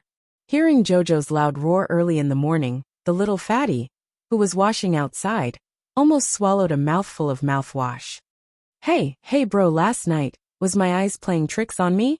I think I saw Jiang Qijing, who was half naked, making threatening gestures in front of me. The little fatty wiped his face, and couldn't help approaching Lu Yu and winking at him. Lu Yu looked at him expressionlessly. You didn't see wrong. I knew it was my eyes playing tricks on me. The little fatty laughed. Chapter 31:28. He slapped his thigh in passing, but his palm abruptly stiffened when he came to his senses. It wasn't. It was a brother. Could it be that he really saw Sister 18 with a half-collapsed body and a face full of rotting flesh last night? At this time, Holy Sun Mi Yin was already neatly dressed and standing at the front of the group, waiting for everyone to get ready and return to the group. Thank you for your grace, 7,930,000 spirit coins. I'll round it off for you, 7,990. Holy Sun Mi Yan's cheeks twitched when he heard the voice. He then looked down and saw the little stoic looking up at him while holding up a bill in her hand. Holy Sun Mi Yin expressionlessly bent down to take her bill. With a whoosh, that bill fluttered all the way to the ground. Holy Sun Mi Yin. Everyone. Holy Sun Mi Yin coughed lightly and was about to say something when Duan Yu's voice was heard. Hey, add that 2 million as well. Don't forget to give it to Jojo. A group of vampire bats. Holy Sun Mi Yin gritted his small steel teeth and revealed a resolute expression. He then took out a spiritual coin card from his inner world and handed it to Qiao Mu. 10 million, keep the change. Arbor nodded and stood on his tiptoes to take the spirit coin card offered by Holy Sun Mi Yin. He originally wanted to pat the other person's shoulder and say a few words of consolation, but he realized that he could only pat the other person's leg due to his height. So he resentfully dropped the idea. Let's set off, Holy Sun Mi Yin said to everyone. The others had also finished washing up and were ready to set off. During the crisis earlier, it was the little stoic's phoenix that flew all the way here. Now that the crisis was resolved, these people who weren't very familiar with the stoic face were naturally too embarrassed to ride on her phoenix. Let's go, we can reach the temple within 4 hours. We should be able to make it in time. Holy Sun Mi Yin flipped onto the temple's mount and led everyone boldly toward the Sun Moon Temple with a wave of his hand. Those running on the ground and those flying in the sky all headed in the same direction, as fast as lightning. Arbor sat cross-legged on a long feather and lightly floated above everyone's heads. A chubby little monk was sitting obediently beside him. Everyone couldn't help but take a few more glances. They were curious as to where this monk came from. At first, Qi Xianxian saw that the feather was light and soft and did not dare to approach it. Now that the feather had been floating for almost an hour and still maintained a constant speed, she curiously approached it. Qi Xianxian said, Hey Jojo, can I come up and play? Arbor was sitting there listlessly, listening to the little monk's nagging. Seeing Qi Xuanxuan's insistence, he hurriedly nodded and said, Jump. Qi Xianxian was sitting on Duanmuqing's 1,000-mile eagle 10 feet of Azure One. When she heard Arbor's words, she stood up shakily and swallowed her saliva. Don't tell me it can't bear our weight, and will fall down if I jump over it. That's very possible. A discordant voice came from the side. The little fatty was still chuckling mischievously, unaware that he was at death's door. Once you jump on it with your weight, Io, why did you hit me? The little fatty, who took a punch to the head, shrunk his neck with an aggrieved expression. Jump, it's fine, Arbor said expressionlessly. It was a very happy thing to have someone to listen to the little monks nagging with her. Chapter 31:29. Qi Xianxian gritted her teeth. She thought about how she would drag Jojo along and fly upwards. If it collapsed later, she tapped her feet and jumped off 10 feet of blue, flying onto Arbor's feather. The moment she steadied herself, she immediately sensed that something was amiss. Fuck, wasn't this too soft and comfortable? She felt like she was stepping on a soft cloud. Not only was the feather flying steadily, but no matter how hard she tried to jump, the feather remained motionless and didn't sway in the slightest. This shouldn't be an ordinary feather, right? This is a flying divine weapon. Arbor said expressionlessly. Stop jumping. It won't sway even if you carry 300 elephants. Qi Xianxian immediately fell down and rolled around on the feather. She felt her entire body being enveloped by softness, so comfortable that she immediately wanted to sleep. Wow, I didn't sleep well yesterday. I'll sleep for a bit now. How could that do? The little monk was still nagging. Was she going to have to listen to the little monk's nagging again? Sir Jojo said with a stoic expression. Let me tell you about the origin of this heavenly horsetail feather. Okay. Qi Xianxian rolled and crawled up from the feather, looking like a curious child. She knew Xianxian loved to listen to gossip the most. The little stoic didn't show it on her face, but she was secretly pleased with herself. See, she had a good grasp of her little companion's tempers. Someone gave it to me. Qi Xianxian listened in high spirits. But after 2 minutes, she didn't see the little stoic continue. On the other hand, the nagging little monk also stopped talking and looked curiously at Sir Jojo, waiting for her to continue. In the end, the two of them waited in vain. After waiting for a long time, Sir Jojo didn't speak with an expressionless face. Qi Xianxian twitched her mouth and asked cautiously, That's all? Sir Jojo nodded. Qi Xianxian secretly rolled her eyes and resisted the urge to burst into laughter. She coughed lightly and said, Jojo, did His Highness the Crown Prince tell you that you're really not suited to gossip? You expect someone who could kill a conversation with a casual chat to tell you gossip? What a joke. Xiao Qiao glanced at her suspiciously. Are you secretly laughing at me? No. Qi Xianxian tried to maintain a serious expression on her face, but she didn't expect that the little monk beside her would be the first to laugh out loud. Poking Arbor's arm with his chubby fingers, little Fatty said in a childish voice, Benefactress, your gossip is only 4 words. Sir Jojo looked at the little monk with an expressionless face. We agreed just now that you will go in when we reach the shrine. The little monk hurriedly pursed his diamond-shaped lips and shook his head. Benefactress, this little monk needs to come out and get some fresh air. Otherwise, I'm going to die from being cooped up inside. Qi Xianxian almost died from laughing at the little fat monk. She reached out and hugged the little monk, pinching his cheeks. Jojo, this little monk is really interesting. Benefactress friend, don't pinch my face. Qi Xianxian laughed loudly. Along the way, with the little monk nagging from time to time, Qi Xianxian didn't feel so bored anymore. In addition, everyone was quite relaxed right now, so the 4-hour journey felt like it didn't take long for them to arrive. The Sun Moon Shrine was built at the end of the Red River Canyon.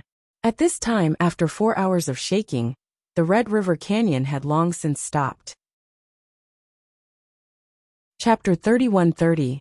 However, looking from afar, the entire valley was more than 1 hill shorter than before. Evidently, that place had basically been razed to the ground. The Sun Moon Shrine was built near the water and was surrounded by a water vein. It was formed by lush, exotic flowers and trees. The entire main hall was faintly discernible amidst the green water and trees, with only a few raised eaves exposed occasionally. The holy sun led everyone to a stop in front of the mountain gate. The entire mountain gate rose steeply from the ground and pierced straight into the clouds. The words Sun Moon Shrine were engraved on it. Everyone consciously recalled their spirit beasts and stood in front of the mountain gate. Arbor naturally floated down from the heavenly horsetail feather and put away her divine weapon. Qi Xianxian had just taken a nap on the heavenly horsetail feather, so she appeared refreshed and spirited. She stood next to the little Fatty and immediately chuckled mischievously. Fatty, Jojo's feather is really not bad. Sleeping on it is much more comfortable than the wooden bed yesterday. When the little Fatty heard this, he was instantly envious. He also wanted to hop onto Jojo's heavenly horsetail feather earlier. However, after Prince Mo's indifferent gaze swept over him, he didn't dare to be rash. Whoa! Sir Jojo didn't sleep earlier, but he was a bit regretful now. When Holy Sun Mi Yin entered the mountain gate, everyone very consciously formed a line and filed in one after another. Sir Jojo was carried by Mo Lian, and he was at the back of the line with Duan Yu and the rest. Meanwhile, the little monk followed beside them. His small, chubby hand was subconsciously holding onto a corner of Emolien's robe.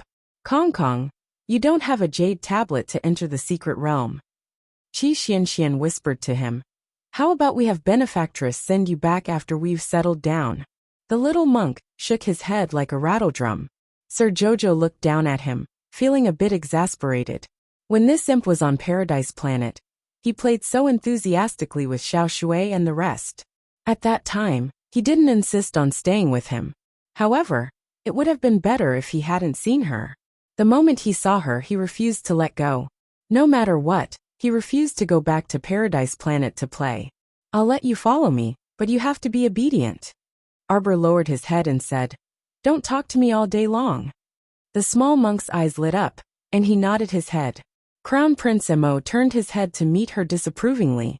The journey to the mystic realm was filled with unpredictable dangers. It was unwise to leave this little brat by his side. Arbor tugged at his sleeve. Forget it.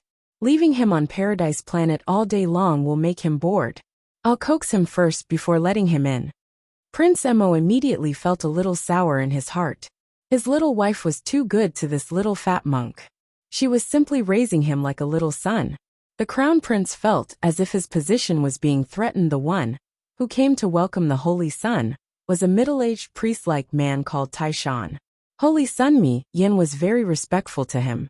It seemed that he should be an old man in the temple. Temple Master is worried, Taishan said with a smile. He's wondering why Lord Holy Sun and the rest haven't returned yet. The mystic realm is about to open. If we miss it, we'll have to wait another 10 years. I've made Temple Master worry. Holy Sun Mi Yin gracefully bowed to Priest Taishan. Uncle Taishan, please arrange for them to rest in the guest room. Taishan nodded and smiled at the crowd. Please follow me. Chapter 31-31. Everyone hurriedly bowed to Taishan and was about to follow him to the back courtyard. A dazzling light rose from the back mountain of the shrine. That light actually pierced through the clouds and seemed to reach beyond the 9 heavens. Everyone, who was originally dispirited and sleepy, couldn't help but be shocked. Everyone raised their eyes and looked in the direction of the light. Priest Taishan was also slightly stunned. Then he smiled and said, It's better to be early than to come at the right time. Holy Sun, everyone, as you can see, the secret realm has just opened. Looks like you can't rest anymore. Taishan said with a smile. After the secret realm opens, you must immediately enter within 2 hours. Otherwise, if the secret realm's entrance closes, you won't be able to enter. The Holy Sun naturally understood this point. Hearing this, he nodded and turned to the crowd. Everyone, follow me into the mystic realm now. Everyone had originally come here for the Sun-Moon Mystery Realm. So many bitter tears and so many things had happened along the way. It could be said that they had narrowly escaped death and finally arrived at the shrine. The earlier they entered the secret realm, the earlier they could search for treasures. To everyone, this was a matter of great joy. Naturally, no one would object to it. Hearing Holy Sun's words, everyone nodded in agreement. Lord Jojo raised his hand and threw a talisman, temporarily keeping the little monk in it. Seeing that everyone agreed, Holy Sun Mi Yin turned and bowed to Priest Taishan. Uncle Taishan, then I'll bring them over first. About the Temple Master. Don't worry, I'll explain to the Temple Master. Taishan nodded with a smile. Holy Sun, you have to be careful along the way. Holy Sun nodded. Suddenly, he stopped and turned back, asking indifferently, I wonder if Uncle Taishan has seen the Holy Nun come back? Taishan couldn't help but be startled. Then he smiled and shook his head. I haven't seen the Holy Nun. Holy Sun closed his eyes slightly and nodded with a faint expression. Okay, then we'll go first. After saying that, he turned around and led everyone towards the place where the light shone. Taishan narrowed his eyes and looked at the chosen saint's departing figure. He silently retracted his gaze. Soon, Taishan's figure disappeared from the corridor. Coming to a closed cultivation room, Taishan respectfully bowed to a middle-aged man with gray hair sitting cross-legged on a kong. I've already opened the secret realm in advance according to your instructions. The man sat still for a long time, and the air was filled with a deathly stillness. After about half an incense stick's worth of time, the gray-haired man opened his eyes slightly and asked indifferently, "They went?" "Yes." "Did the saint say anything else?" "She didn't say anything, but before she left, she asked about the sage nun's whereabouts." The gray-haired man narrowed his eyes and sneered. "It seems that he is already suspicious." "Hall Master." The gray-haired man raised his hand slightly, stopping Tai Shan from continuing. "It doesn't matter. This time, none of them will come out of the secret realm. Those who obey the heavens will prosper, and those who defy the heavens will die." The Hall Master of the Sun Moon Temple very devoutly bowed in the direction of the sky. Tai Shan didn't say anything else, but he faintly sighed in his heart. It was not easy for them to cultivate the Holy Sun to such a level. Chapter 31-32. The Palace Master was truly vicious and merciless. The Temple Holy Sun gave up just like that. It was also the Holy Sun's own fault for being stubborn. The Temple Master had already hinted to him several times, but the Holy Sun was either stupid or too stubborn. He actually thought that the temple should be a symbol of light and justice, an existence that saved the world. He couldn't blame others for being ruthless. He could only blame the Holy Sun for being too stupid. Holy Sun Mi Yin faintly had a bad premonition. He paused, turned around, and walked toward Emolien, Arbor, and the others. "You're right. The Temple Master may have joined the evil cult as you said." Sir Jojo said expressionlessly. "What do you plan to do?" Holy Sun Mi Yin looked up at the sky with a worried expression. "I didn't expect that our holy and bright Temple Master would end up like this. I don't know if the Temple Master is involved, or Sir Jojo couldn't help but roll his eyes at the sky. Do you think that without the support of your Temple Master, the Holy Daughter would have changed so much? Then did the two Temple Masters also join the Sky Fortune Temple? I feel that except for you, the whole Temple Master should have joined." Prince Emo said straightforwardly. "Your Temple Master should have hinted to you to defect, right?" Holy Sun Mi Yin was a bit dumbfounded. He racked his brains to recall, and showed a distressed expression. "Since our Temple Master was founded, it has always been the most holy and sacred place in the hearts of the people in the 3 states. We worship the most powerful weapon formed by the essence of the sun and moon, since the creation of the world. We are already surrounded by a halo. Why do we need to cling to others? Can you stop bragging?" Sir Jojo's face was expressionless, as he silently complained in his heart. "But I didn't expect that today, the Temple Master would completely change." Sir Jojo leaned over and patted his shoulder hard. "Now there's only one way for you to continue."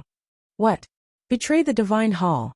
Holy Sun Mi Yin stares at her blankly for quite a while, and then shakes her head vigorously. "No, it hasn't come to this, right? For this trip to the secret realm, the Palace Master must have received orders from Tian Yun to kill all of us inside. Do you believe it? We were just testing the waters along the way. The inside is filled with danger. Are you scared?" The little stoic cast him a sidelong glance, and asked expressionlessly. "No, I'm not." "All right then, we'll talk about it after we get in. You'd better think it through. From now on, you'll be in the same boat as us. Your Palace Master didn't tell you anything. It's clear that he wants you to be buried with us. Since he is heartless, there is no need for you to talk about loyalty with him." Xiaomu retracted her small paw and leaned against Emolien. "How about we discuss something? What do you think?" Holy Sun Mi Yin only felt his eyelid twitch. He felt that since this little fellow could be so amiable towards him, it definitely wasn't anything good. "Since you are the temple's holy son, you've naturally entered the Sun-Moon secret realm countless times. How about you tell us the main points? Where are the good things hidden, and where are the unnecessary crooked paths? Lest we take a detour inside without realizing it, we'd better get straight to the point." Chapter 31-33. Because they had already wasted a lot of time on the way here, there was really no need to continue wasting time. Arbor saw that he opened his mouth but didn't say anything, so he said expressionlessly, "Since you're not talking, then I'll take it that you've agreed. Let's go." Holy Sun Mi Yin, when did he agree to this girl's request? Do you have to talk to yourself like this? Holy Sun Mi Yin turned around and walked towards the front of the group. Just now, When he deliberately went around to talk to Emolien and the others, everyone saw it. Although they didn't dare to follow, they all strained their ears to listen. Unfortunately, they were a little far away, and when Mien and Emolien were talking, they deliberately lowered their voices, so naturally no one could hear what they were talking about. At this moment, everyone's hearts were in a bit of a mess.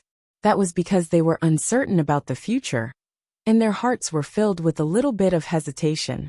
"It's nothing," Holy Sun Mien said to everyone indifferently. "The entrance is just ahead. Follow me."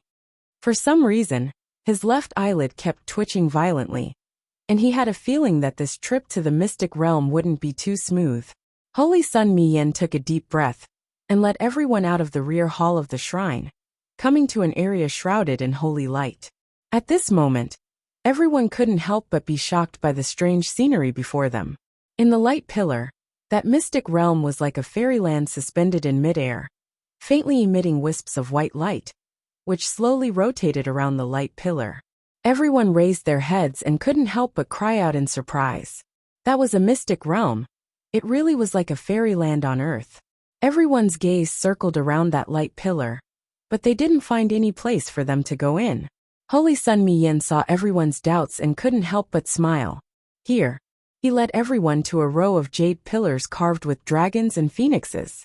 Counting from the left, he stopped in front of the third pillar. Taking out a jade tablet, he waved it in front of everyone. "Press the jade tablet that was issued to you on it, and you can walk into the transportation array. I'll wait for you inside." After saying that, the holy sun was instantly covered in a layer of floating light, and he disappeared in a few minutes. Bashu took a step forward and said with a smile, "I'll open the way for everyone." Seeing this, everyone could not help but sneer. "You're opening the way. You're just in a hurry to enter the secret realm. You're afraid that someone will snatch the treasures before you." Everyone looked on coldly as Bashu's sturdy body flashed under the light and disappeared without a trace. Following that, everyone followed suit and pressed their jade tokens against the pillars to enter the teleportation array. Arbor and Emolien were the last two to enter. As soon as the two of them entered, they saw a large ship docked in front of them. In front of them was a row of sandy beaches with rolling blue waves. In an instant, the two of them were stunned. Jojo subconsciously raised his head and looked around, but he did not see anyone else who had come in. "They're probably all on the boat." Emolien held her little hand and walked along the beach. They climbed up the ladder and boarded the big boat. Sure enough, as soon as they walked onto the deck, they saw Holy Sun Mien, who had been waiting for a long time. "Why are you two so slow? Come here quickly." Holy Sun Mien turned around and led them forward. "Hey, why is your transportation array so strange? It even looks like a ship?" "That's natural." Speaking of this, Holy Sun Mien couldn't help but feel a little complacent. Chapter 31-34. This is the most ancient teleportation array that has been passed down in our temple. Do you think a real teleportation array is just a round plate that flashes and sends you out? Arbor pursed her lips. That's the lowest level teleportation array. Holy Sun Mien looked up at the sky and sighed. A teleportation array like this can take all kinds of forms. Some can make you wander in the sea like a boat. Some can fly in the sky. What's even more amazing is the point. The point is to pass through the void. Holy Sun Mien grumbled as he cast a sidelong glance at Crown Prince Mo, who was standing on the side silently. "You tore open the void, so the furthest you can go shouldn't exceed 5,000 kilometers. Our teleportation array is different. It can cross the ocean in minutes. Jojo's lotus is the power of one person. You have the power of the entire array, which is thousands of talismans. How can you compare this with Jojo's lotus?" Arbor immediately interrupted Holy Sun Mien's words and said with displeasure, "You're so unreliable." "Holy Sun." Emolien didn't say anything and just glanced at the Holy Sun, who was a bit listless. "This ship will take us through the Sun-Moon Mystery Realm. I have to remind you that the Sun-Moon Mystery Realm has a history. When I told everyone about it just now, both of you weren't here. Go ahead." The reason why it's called the Sun-Moon Mystery Realm is that this mystery realm has day and night. 8 hours per rotation. During the day, The sun shines high and the flames are like fire. At night, the moon is as cold as water, and you feel like you've fallen into an ice cave. Arbor blinked her eyes. Then how long can we stay in there? We can only stay in the mystery realm for 30 days at most. If we don't come out after 30 days, we'll have to wait for 10 years before the mystery realm opens again. Oh, what? Do you remember what I told you? Holy Sun Mi Yin said with a solemn look. We're not here for fun. If we don't handle it well, we'll lose our lives in there. It's good to have the opportunity, but don't force it if you don't have it. Let me tell you. Holy Sun Mi Yin turned his head and found that the young couple was already very far away from him, holding hands. The saint felt a tinge of sadness in his heart. Why were these people so impatient? Was there anything that she couldn't let him finish? Jojo, over here, over here. Qi Xianxian waved at her excitedly. The two of them hurriedly walked over. Lady Xiqiao also released the small monk from the storage talisman. In any case, they had already entered the teleportation charm array, so they didn't have to worry about bringing another small monk into the secret realm. Benefactress. The moment the little monk came out, he swayed his body and said with a red face, I need to pee. Everyone was speechless. Wait a moment, wait until we reach the secret realm. I can't hold it in anymore. The little fellow's face was flushed red. On the side, Duan Yu couldn't resist face-palming. With a lift of his hand, he lifted this little thing up. I'll take him there. I don't want you, I want female benefactor. The small monk swayed in midair as he kicked his legs. I want it even if you don't want it. Mo Lian grumpily shouted at him. Hurry up and go. If you don't, I'll make you pee in the storage talisman. The little monk's eyes abruptly turned round. Jojo. Qi Xianxian squeezed to her side and mysteriously took out a tattered piece of paper, placing it in front of her.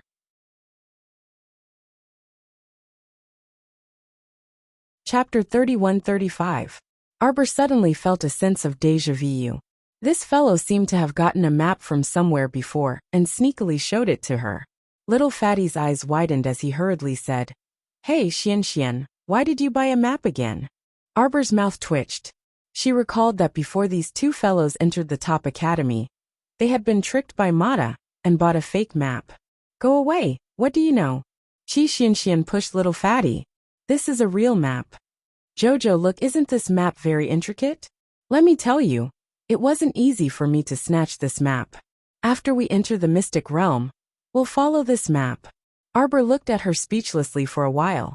She casually took the map from her hands and flipped it open to take a look. Where did you get this? Just now, there was a person from the temple selling it mysteriously. Luckily, my eyes were sharp enough to see it. There were only 2 or 3 maps, I snatched them. How much did you spend? Arbor asked expressionlessly. I spent 10,000 spirit coins. Lady Xianxian carefully glanced at Arbor. Is it not expensive? 10,000 spirit coins. Little Fatty's roar was stopped by Qi Xianxian. Lower your voice. I can't let others know that I bought this map. I think you must have been tricked. Who did you buy it from? I'll ask him for money.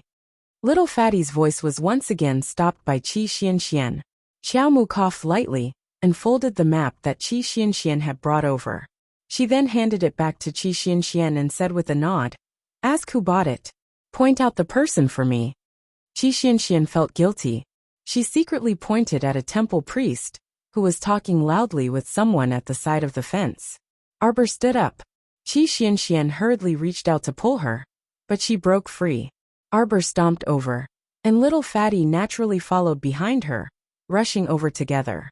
Arbor walked behind the fat priest and gave the little Fatty a wink. Little Fatty stepped forward and patted that person's shoulder. The priest turned around and was startled at first when he saw little Fatty. Then, his gaze shifted down and landed on the little stoic. Who didn't know who the little stoic was? The temple's priest hastily put on a smile. Miss Jojo, is something the matter? You only have half a map. The temple priest's face stiffened. Give me the other half. What? The little stoic didn't lower her voice again. When the other people who had bought the map heard this, they also jumped up. This map is only half a map? After spending so many spirit coins, he only got half a map. Who knew if this half map was only at the periphery of the secret realm? Who would be so foolish as to be fooled like this? Hurry and hand over the other half. There's still 10,000 spirit coins left, the little stoic said coldly. You want to scam people? Humph, you should see who you're scamming. That temple priest suddenly did a somersault and flipped down from the ship's railing. Everyone hastily leaned over the railing to take a look, only to see that this guy had already flown to the bottom deck and escaped into the cabin. Fuck. Just as everyone wanted to chase after him, that ship had already started moving. The narrow-eyed Holy Sun reminded everyone, right now, we're being transported into the secret realm through a large transportation formation. The process will take about 3 minutes, so don't move recklessly. Because you're not truly at sea, but passing through the void. Chapter 31-36. If you fall, we won't be responsible. The Holy Sun said aloofly, you probably don't want to know what the outcome will be if you fall. Everyone involuntarily shuddered when they heard this. Fuck, this was a trip to the void. If they fell out of the ship, they would fly out of this large transportation array and fall into the void. If they were lucky, they would probably drift in the void for tens of millions of years. If they were unlucky, they would be torn into pieces by the void at any moment and vanish into thin air, vanishing from this world. The little stoic also didn't move. In any case, the monk could run away, but the temple couldn't. There would always be a chance to make this shrine's priest spit out the 10,000 spirit coins he took. The little fatty rolled up his sleeves. This Holy Sun Mi Yin is doing this on purpose, right? Their priest swindled so many spirit coins. We were just about to chase after him when that ship moved. It truly didn't move earlier or later. The timing was just perfect. Arbor nodded his small head. He also felt that this was Mi Yan's small revenge for swindling him of so many spirit coins. Miser. If Holy Sun Mi Yen could hear Sir Jojo's inner thoughts, he would definitely vomit blood from anger. Who the fuck was the miser here? She previously swindled him out of more than 9 million spirit coins, and he didn't even need to give her change for 10 million. Now he was merely swindled out of 10,000 spirit coins. Look at this guy. He rolled up his sleeves and wanted to find someone to get it back. It was clear who was the miser here. Thump thump. The entire ship suddenly shook, and everyone on board was jolted. Sir Jojo quickly grabbed the railing, and his body swayed violently. Emolian swiftly flashed to her side and hugged her into her arms. She then patted her back, her expression relaxing. On the other side, Duan Yu happened to be carrying the little monk, who had finished dealing with him, to the second deck. When the ship's hull swayed, Duan Yu promptly picked up the little monk and flashed to the ship's cabin door. Holy Sun Mi Yan's expression changed drastically. Everyone be careful. Someone is using a special method to force their way into the array. Be careful. Our landing this time won't be too stable. Be careful. Everyone couldn't help but curse in their hearts.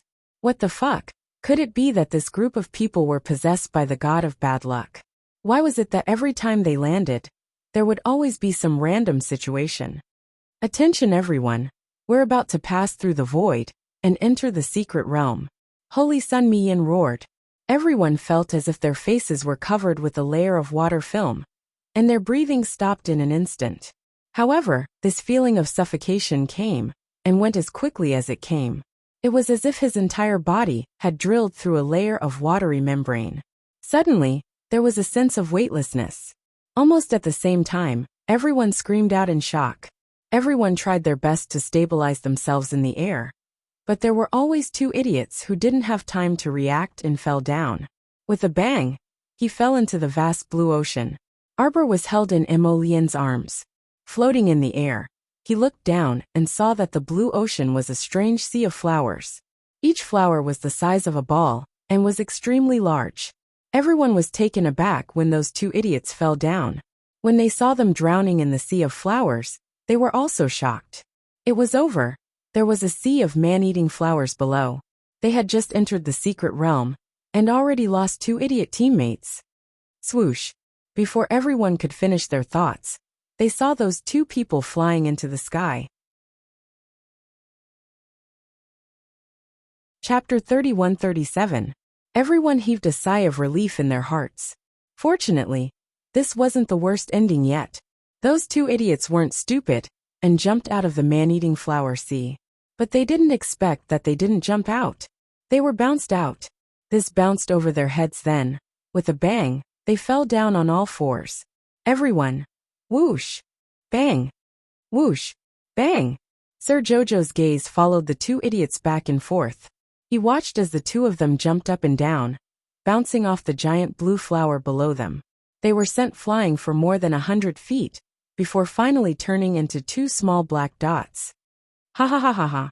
It was unknown which brother it was, but he actually laughed heartily in such an unkind manner. Everyone turned to look at him expressionlessly. That guy probably felt that his laughter was too unkind, so he quickly put on a serious face, puffed up his cheeks, and looked at them while holding his breath. At this moment, the priest who sold Qi Xianxian half of the map took out several pieces of tattered paper from his bosom and flipped through them one by one. The more he flipped through the paper, the worse his complexion became. He muttered under his breath, not here either? Not this one. Not this one. Sir, the place we came in this time is different from the place we came in a dozen times before. The idiots who bought the map. Why do I want to beat you to death so much? One of the men who bought the map raised his hand and said angrily, this bastard actually had so many entrance maps in his hands. He just casually gave one away and sold it for money. It turned out that every time this guy came in, the entrance was different. So what was the use of selling old maps? The temple priest who sold the map was so anxious that his forehead was covered in sweat. Don't you understand? We are really unlucky this time. Even people from the temple have never been to such a mystic realm. This is equivalent to a brand new mystic realm spreading out under our feet. We don't know where the dangers are, and where the opportunities are. We can't effectively avoid the dangers. Then everyone will be finished. Holy Sun Mayan looked at him expressionlessly. Put away your lousy map and pay attention to your feet. Now let's continue to. The priest who sold the map suddenly screamed. His whole body was dragged down by a long blue beard. With a bang, he fell into the sea of flowers. Everyone thought that he was going to be bounced dozens of feet away like a pinball. Who knew one of the blue spherical flowers suddenly opened all its petals, like a monster opening its huge mouth, and swallowed the priest who sold the map in one gulp. Everyone! Exclamation point. Everyone was truly stunned. There were no words to describe their feelings at this moment. They had just entered the mystic realm, and 3 of their teammates had already been poisoned. 2 were missing, and 1 was eaten? Arbor's mouth twitched. Suddenly, he threw out a vine whip and smashed it at the blue flower. Still not releasing him? A whip formed from holy wood was no joke. The suppression of holy wood contained in it forced all the flowers and plants to submit to it. As soon as he threw it over, the ball-shaped giant flower quickly opened its petals and spat out the priest who was selling the map. Chapter 31-38. That person's head was still wrapped in a layer of blue mucus, and he looked quite disgusting. Radiant Sunday, the saint hurriedly helped him and let him float up. Seeing that disgusting sticky appearance, the saint couldn't help but feel a little nauseous. He suppressed the urge to vomit, and his chest heaved slightly. Arbor had already pinched his little nose and urged Emolien to stay far away from that person. Once the 2 of them moved, everyone hurriedly followed. Zhongli Jue looked coldly in the direction of Arbor and Emolien, and also chased after them. Saint Mien.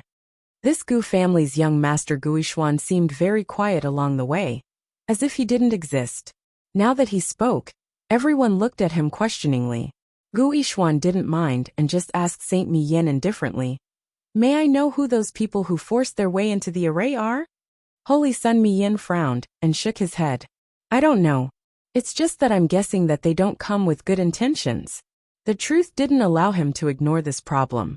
Who could force outsiders into the teleportation array?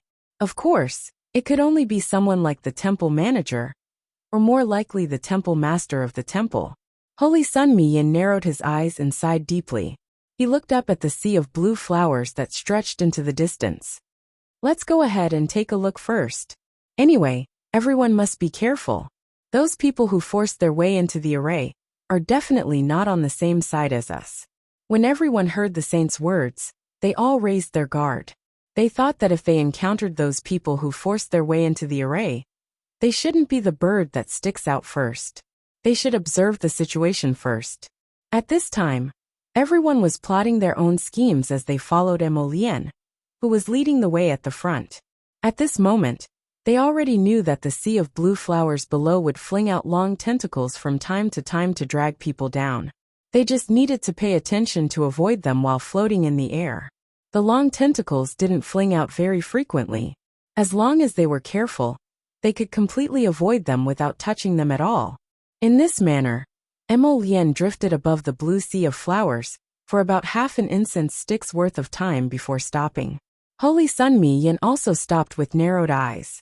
Duan Yu flew over while carrying the little monk.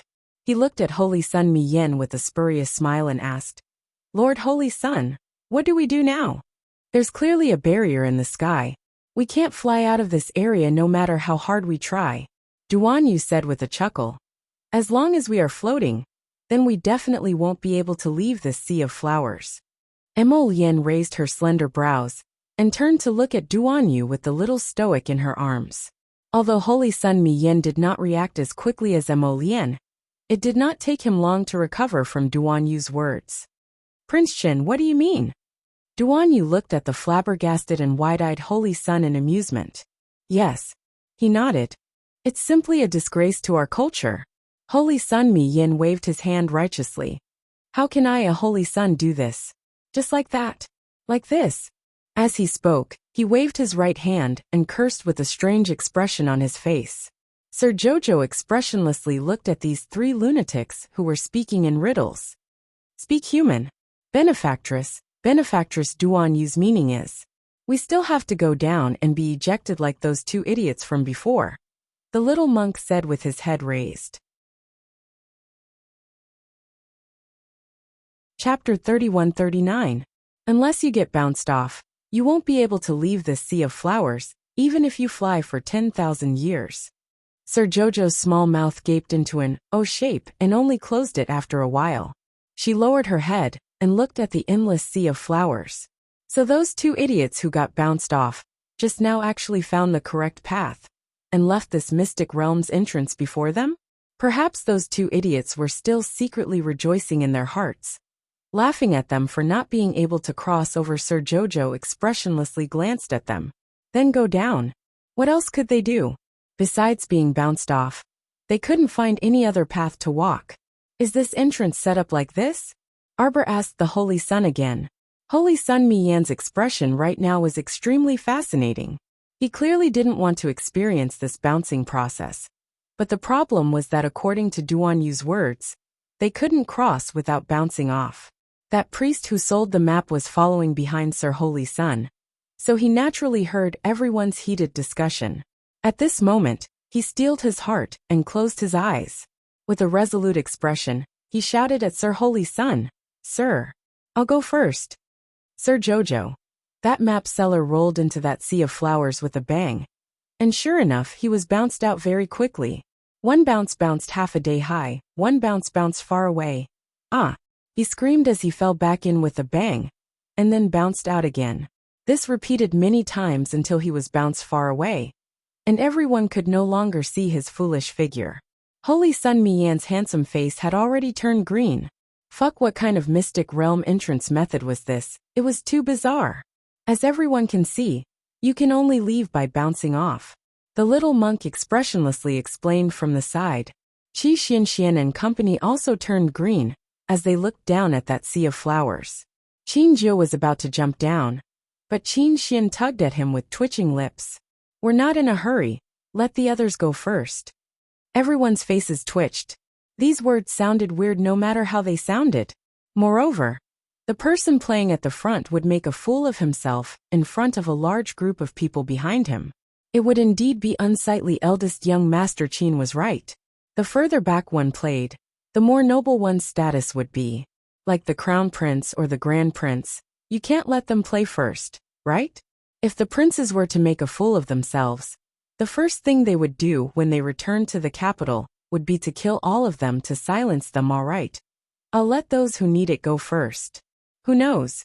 Maybe they'll be sent to a place with great opportunities, and they'll be one step ahead of everyone else. Thinking of this, he couldn't help but feel a little better. Some people jumped down without any explanation, bouncing off into the distance, until most of the people were bounced away, leaving only Holy Sun Mi Yen, Emol Yen, and the others with dark faces. Mu Xingchen looked down at Mu Rochuan, who was leaning on him in a daze and unable to speak. He couldn't help but sigh in his heart. Just as he was about to turn his gaze to Arbor, he heard eldest young Master Qin say with a laugh, "All right, the irrelevant people have all scrammed far away. How should we go now?" Sir Jojo shifted his little body, looking somewhat eager to try in Emolien's arms. Emolien quickly reached out to press down on his little body, exasperated. "Don't move." Chapter 3140. Sir Jojo glanced at him exasperatedly. Didn't he say he wanted to go down and play? Sir Jojo wasn't afraid of ruining his image, so Sir Jojo should play first. Wait until Sir Jojo is far away before you play. Otherwise, you'll be traumatized when you see Sir Jojo in the future, and think that Sir Jojo will laugh at you bunch of uncles in his mind. Duanyu wanted to laugh. On the side, the little monk couldn't resist shouting, "Benefactress, you're too naive." Benefactress Duanyu was lying earlier. Arbor had the urge to smack the little monk's butt. "You're a freaking monk, yet you followed Duanyu in telling lies. Then you turned around and called her naive. Haha, unrelated people don't have to leave." Duanyu swept a glance at them. Originally, he planned to make these people scram first, and then have Jojo take out the holy wood to intimidate them. Then he might as well store all these blue spherical flowers into Jojo's Saji star. But these people didn't scram now, so he naturally couldn't allow Jojo to open the spirit domain and leak its aura to let others know. At this moment, Lady Xiqiao finally reacted. She then looked at everyone expressionlessly. A purple storage talisman suddenly flew out in front of her.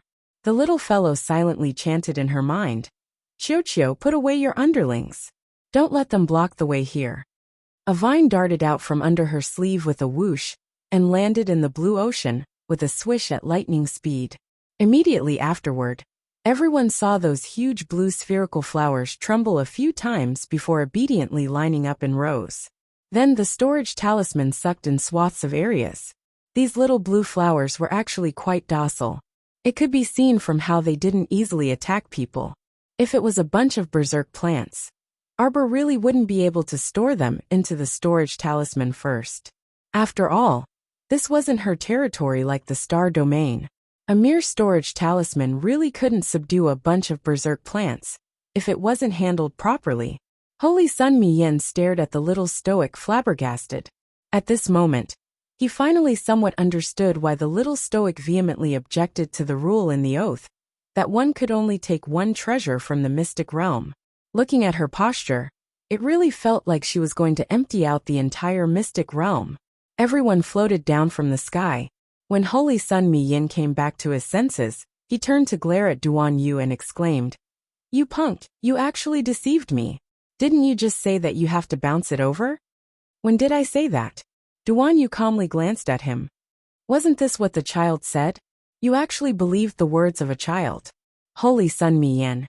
It seemed like Duanyu didn't say that she had to bounce to cross, but Duanyu only said that she couldn't cross if she was floating above.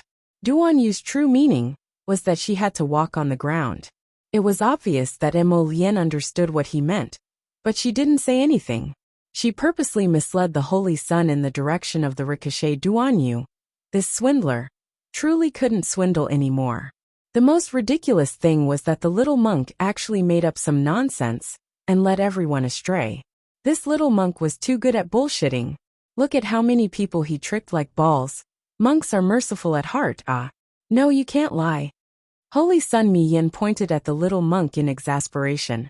The little monk looked at him adorably with his watery eyes. Suddenly, he burst into tears. Chapter 3141. Holy Sun Mi Yin was stupefied. He felt like he was played by the little monk again. Sir Jojo, however, became anxious. He grumpily said to Holy Sun Mi Yin, "Why are you being so serious with the child? What does he know? You're already old enough to be his great-grandfather.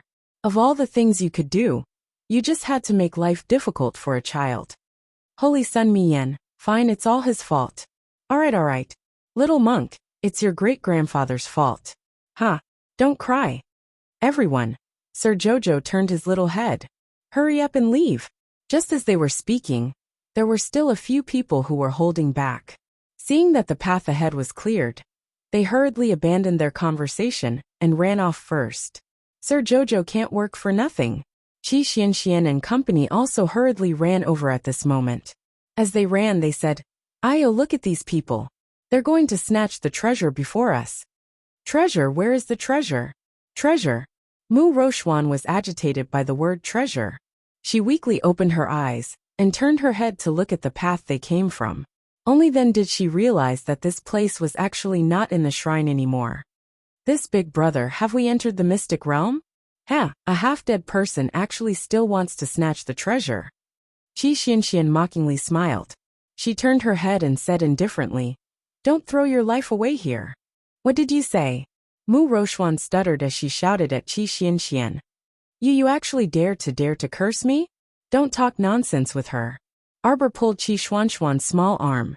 Qi Xianxian instantly swallowed the scolding that rushed out of her mouth. She snorted, turned her head, and quickly ran forward. Mu Xingqian laughed bitterly. "Rochuan, save your energy. Later, find a safe place. I'll help you sit down and rest for a while." "No, big brother, we can't rest. We have to find." Mu Rochuan forcefully held her breath and tightly grabbed Mu Xingqian's arm. "Big brother, I must find the sun wheel or the moon wheel." Aye. At this moment, Mu Xingqian's speed had already gradually weakened. Because he had to take care of this heavily injured girl. Everyone could abandon Mu Rochuan, but not him. However, Mu Xingqian's patience was almost worn out. "Rochuan, I can only guarantee that I'll bring you out of this mystic realm alive. I can't guarantee anything else." "Big brother, no, I can't." Mu Rochuan grabbed Mu Xingqian's arm tightly and used all her strength to shout. I must find. Do you think Mu Xingqian is stupid? Why does he have to bring that sickly person along?" Qi Xianxian was filled with anger, but she couldn't vent it out. The more she looked at Mu Xingqian, the more she disliked him. Instead of trying to get close to such a good biological sister, he insisted on chatting with a fake sister. Arbor sighed. Let him be. She knew that Xianxian's heart ached for her, but Big Brother was already an adult. He naturally had his own opinions and thoughts. Sir Jojo had always been tolerant towards friends and family. He would never force them to make a choice. Emolian raised her hand and patted the back of her head. "Jojo, those blue spherical flowers just now will be planted in front of our Eastern Palace's entrance in the future. If one comes, I'll flick one away. If one comes, I'll flick one away." "Arbor." Qi Xianxian's mouth twitched. "Fuck, Your Highness, can you not be so childish?" Chapter 3142. Big Brother. "I'll tell you." Mu Rochuan leaned close to Mu Xingqian's shoulder and said in a low voice, "That Arbor, she will definitely fight with me." "Rochuan, you're so sick that you're muddle-headed. Can you stop? She will definitely fight with me." Mu Rochuan tilted her head somewhat neurotically and said with a slightly distorted expression, "Big Brother, tell me, are you going to help her or me?" She suddenly slumped to the ground and started crying. "If you don't help me, I definitely won't be able to win against her in anything." "Boo-hoo." "Rochuan." Mu Xingqian's head felt like it was splitting. He could not help but shout angrily, "You're about to die." Mu Rochuan felt as though she had been struck by lightning. She sat there in a daze and only came back to her senses after a while. Her lips trembled as she said, How is that possible? I am the eldest daughter of the Mu family. I am a genius.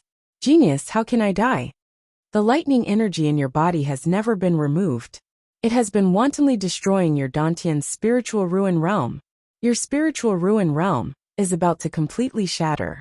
When that happens, all the spirit energy in your spiritual ruin realm will explode and flow through your limbs. You won't be able to withstand it, and will be torn apart. You're lying to me. You're lying to me.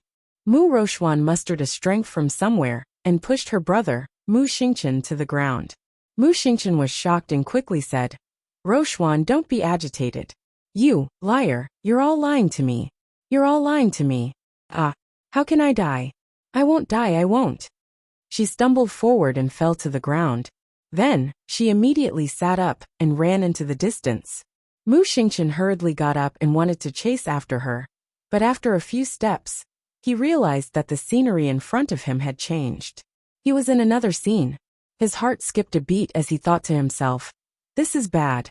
The scene in this mystic realm is definitely not fixed. It should randomly change after a certain hour. And now, he had reached the point of this change. His vision darkened instantly. It was so dark that he could not see his fingers. The temperature was also rapidly dropping. Mu Xingqian's guess was right. He was currently transitioning from the sun realm to the moon realm. The scariest thing was that it was so dark that you had no sense of direction at all. Sir Qiao reflexively grabbed onto Emolien's clothes, and her small body involuntarily leaned into his embrace. Her large, black eyes vigilantly looked back and forth in the dark night, but she really couldn't see anything in this instant when it was dark. Don't worry. Emolien's steady voice sounded in her ears, causing Miss Qiao to relax a little. Previously, when they had just entered the mystic realm, they were all thinking about how to cross the sea of flowers, so they did not notice how high the temperature was at that time. It could also be because everyone was mobilizing their spiritual energy at that time, concentrating on guarding against those blue spherical flowers, so they naturally ignored the ambient temperature. At this moment, Arbor suddenly felt colder and colder, but Emolien's body was like a heater. The little fellow squeezed into his arms and asked in a low voice, Where are the others? Time and space switched at the same time. Emolien chuckled and said to Arbor, Duan Yu was the only one who sensed it earlier, so now. Chapter 3143. Everyone else had been dispersed by the sudden change in space-time, and only Duan Yu, who was carrying the little monk, remained by their side. Duan Yu, Sir Jojo called out softly. I'm next to you. Duan Yu's voice suddenly popped up beside Emolien. The little monk grumbled. Benefactress, why are you speaking like a thief? Just be a little louder. There's no one else here besides us. Sir Jojo, why was the little monk so loathsome? Ever since they entered this mystic realm, he kept insulting her. Emolien giggled. Sigh, it's so dark here. According to that Mayan, it'll take another 8 hours before it turns into daytime. How about we sleep in Paradise Planet? Emolien suggested. Good idea. Duan Yu immediately agreed. They couldn't do anything in this pitch black. It was truly pitch black everywhere, and they might not even be able to see 5 fingers if they stretched out their hands, so they might as well move after daybreak. Xiao Mu thought that it made sense, so she pulled them all into Paradise Planet with a thought. The scenery before them suddenly brightened, and a warm breeze blew against their faces. The temperature was just right, and they couldn't help but feel refreshed. The little monk jumped down from Duan Yu's hand and ran towards Arbor with a flutter of his small body. Benefactress. Arbor was just about to flick his little bald head when Qiuqiu's earth-shattering screams suddenly reached her ears. Master, a monster, a monster! A monster has mutated. When Xiaomu turned around, she saw Qiuqiu sprinting towards her with its 2 slender tree legs, and the 2 green leaves on its head swaying as it sprinted towards her like a mess in the wind. Master! It's a monster, it's a monster! A monster! Arbor grumpily punched Qiuqiu's head. Shut up. This child was getting noisier and noisier. Master Silver. The little treant pounced onto Arbor's leg, 1 step faster than the little monk. The little monk lowered his head and looked at his chubby hands and feet. He then looked up at the treant hanging on Arbor's body as a pendant. He frowned in distress. What should I do? The benefactress can't hold me anymore. Arbor was speechless as he pulled Sapling down. What's the matter? Speak clearly. Don't cry like a ghost and howl like a wolf every time you see her. Master Silver. The little treant sobbed. I really don't have long to live. The corners of Arbor's mouth twitched. He picked up the treant, walked to the peach blossom tree, sat down, and threw it on the stone table. Get to the point. Master, look, look. The little tree ant immediately pulled down the red belly band on its trunk, revealing its white eyes that were staring at them faintly. Emolien. Sure enough, this white eyes looked quite unsightly. Chio, shouldn't you be used to your little brother by now? Arbor said to Chio earnestly. Just treat it as a pendant on your body. It's an indispensable part of you. Don't you feel a bit better after thinking about it this way? Duan. The little tree ant sobbed for a while before suddenly widening its eyes in horror. It stared at Arbor and exclaimed, "It's not a pendant. I'm telling you, Master, it's a pervert. Its eyes can spit out eyeballs. It's disgusting. Utterly disgusting, Master." Emolien brought over a teapot from the side and poured a cup of tea for the three of them. She sat on the stone bench next to Jojo and looked at the little trent's eyes on its trunk. Chapter 3144. What eyeballs? Duan was also sizing up the tree ant while holding his teacup. He felt like this guy was bragging. Eyeballs even fell out of its eyes. It spoke as if it was real. But wasn't it just trying to deceive Jojo? Sir Jojo expressionlessly stared at the sapling for a while before saying sternly, Chio, Master is telling you one last time. This eye can't be dug out. Once you dig it out, not only will it die, but you will also be heavily injured and possibly even more unlucky. You are already one with it now, so you should be very clear. So stop making up all kinds of ghost stories to scare your master. Master! Chio started wailing. Chio didn't lie to you. Everything Chio said is true. It really mutated, and its eyeballs will fall out. Look if you don't believe me. Chio's sapling hit the eye hard, causing it to blink. The eye rolled back and forth as it gloomily stared at Emolien, Duan and Arbor. The three of them indeed felt their nerves tense up, and they felt a bit creeped out by the eye's stare. Suddenly, a black bead fell out of the white eye that opened again. Sir Jojo was already a bit tense to begin with, so he jumped in fright and landed on Emolien's lap. Prince Emo and Duan both tensed up at the same time. The Crown Prince even reflexively caught Sir Jojo's small body as it bounced over. The three of them stared at the black bead that fell on the stone table. It really did look like an eyeball, but upon closer inspection, it wasn't an eyeball. It's a demon pupil! Arbor suddenly shouted and jumped down from Emolien's lap again. Don't be scared, Chio. It's not an eyeball, it's a demon pupil. Arbor looked like he had a sudden realization. This means that the demon pupil seed can already produce a demon pupil. This is your little brother. You've succeeded. Arbor picked up the magic eye that had fallen on the table and patted Chio's head. Chio, you should be proud. Master, it's a monster. Chio pointed at magic pupil in Arbor's hand and said in a trembling voice. Look. Chio suddenly took the magic eye from Arbor's hand and casually picked up a little white rabbit that was hopping over. With a wave of his hand, the demonic eye attached itself to the little white rabbit's butt. At first the little white rabbit jumped a few times, but then it stopped and looked back blankly. Chio suddenly pointed at a peach tree in front of them and said, Go climb that tree. That little white rabbit ran to the bottom of the peach tree and really clawed at the tree trunk, desperately trying to climb up. Arbor, Emolien, and Duan were a bit flabbergasted. After looking at it for a while, the little tree ant withdrew its demonic eye. After about half an hour, the rabbit returned to its original state. It looked left and right in a daze, then hurriedly flapped its 4 short legs and hid in the bushes. Master, you saw it, right? The eyeball that this monster spat out can control any living thing. As long as that eyeball attaches itself to any part of someone's body, it can achieve its goal of controlling that person. Arbor was tongue-tied for a long time before he suddenly slapped the table with his paw in excitement. Chio, how many did that demonic eye spit out? Chio felt that Master's excited expression was a bit off. Chapter 3145. Shouldn't Master Silver be extremely indignant over the fact that this white-eyed human child had mutated into a monster? This excited tone didn't seem right.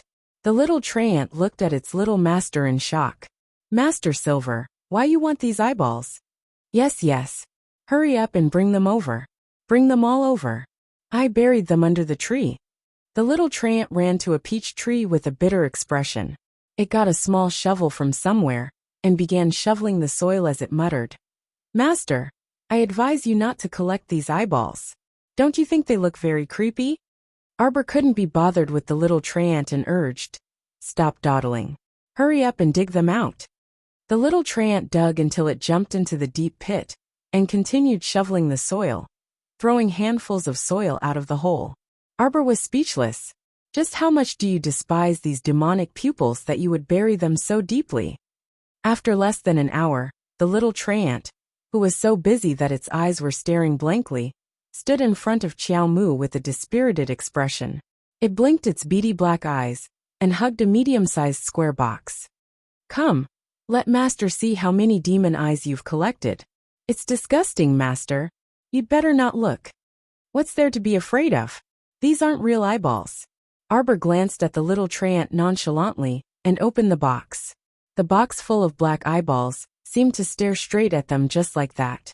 When the box was opened, a dozen eyeballs popped out, shocking Arbor. For a moment he was speechless. After closing the box with a bang, Arbor's mouth twitched and he coughed softly. Your little brother has produced quite a lot of demon eyes. Qiao turned its head sinisterly and looked at Arbor faintly. Those eyeballs bred them on their own. They weren't spat out by this eye at all. From beginning to end, including the eyeball you saw fall, this eye has only spat out 3. Arbor was shocked. What, Master? Didn't you notice that as soon as these eyeballs were taken out, they began to continuously absorb the spiritual energy in our paradise planet? They reproduce by relying on spiritual energy. That's why Qiao buried them in such a deep place to isolate most of the spiritual energy. Qiao Mu could not help but shudder as she looked at the eyeballs that were leaking out of the box more and more until the lid was about to burst open. Don't tell me that this thing will eventually breed until the entire paradise planet is filled with them. When he thought about how there were no more green mountains, clear waters, and peach blossoms in the peach blossom garden, there were only black eyes that covered the sky and earth when Emolien and Duan Yu saw Jojo and Sapling shudder together. They didn't know whether to laugh or cry. Just use the fire spirit to isolate them. Emolien and Duan Yu raised their hands at the same time, and 2 fire spirits scuttled out, reinforcing that box that was about to collapse with a layer of fire spirit shackles. The duo's fire spirits were truly frightening, and that box calmed down upon contact. Soon after, those demon eyes scattered on the table were also bound by the duo's spiritual energy. With the fire spirit's shackles, those demon eyes completely calmed down. If they didn't stop, it was very likely that they would be devoured by the fire spirits. Arbor finally breathed a sigh of relief and looked back at the little treant. Qiao, how about we also seal the eyes on your body with fire spirits?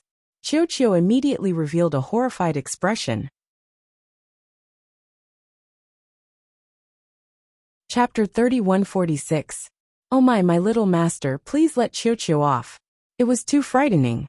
She actually wanted to use the Devil Emperor fire and the holy fire to seal Qiao's eyes. Then wouldn't that be sealing Qiao as well? Why would my little master have such a strange idea? What on earth was she thinking? Letting a piece of wood spirit come into contact with fire. It didn't want to touch a single one of the 2 types of flames. Moreover, could Sir Qiao handle those 2 perverts? Master, Qiao can manage my underling well. I won't give it another chance to spit out eyeballs in the near future.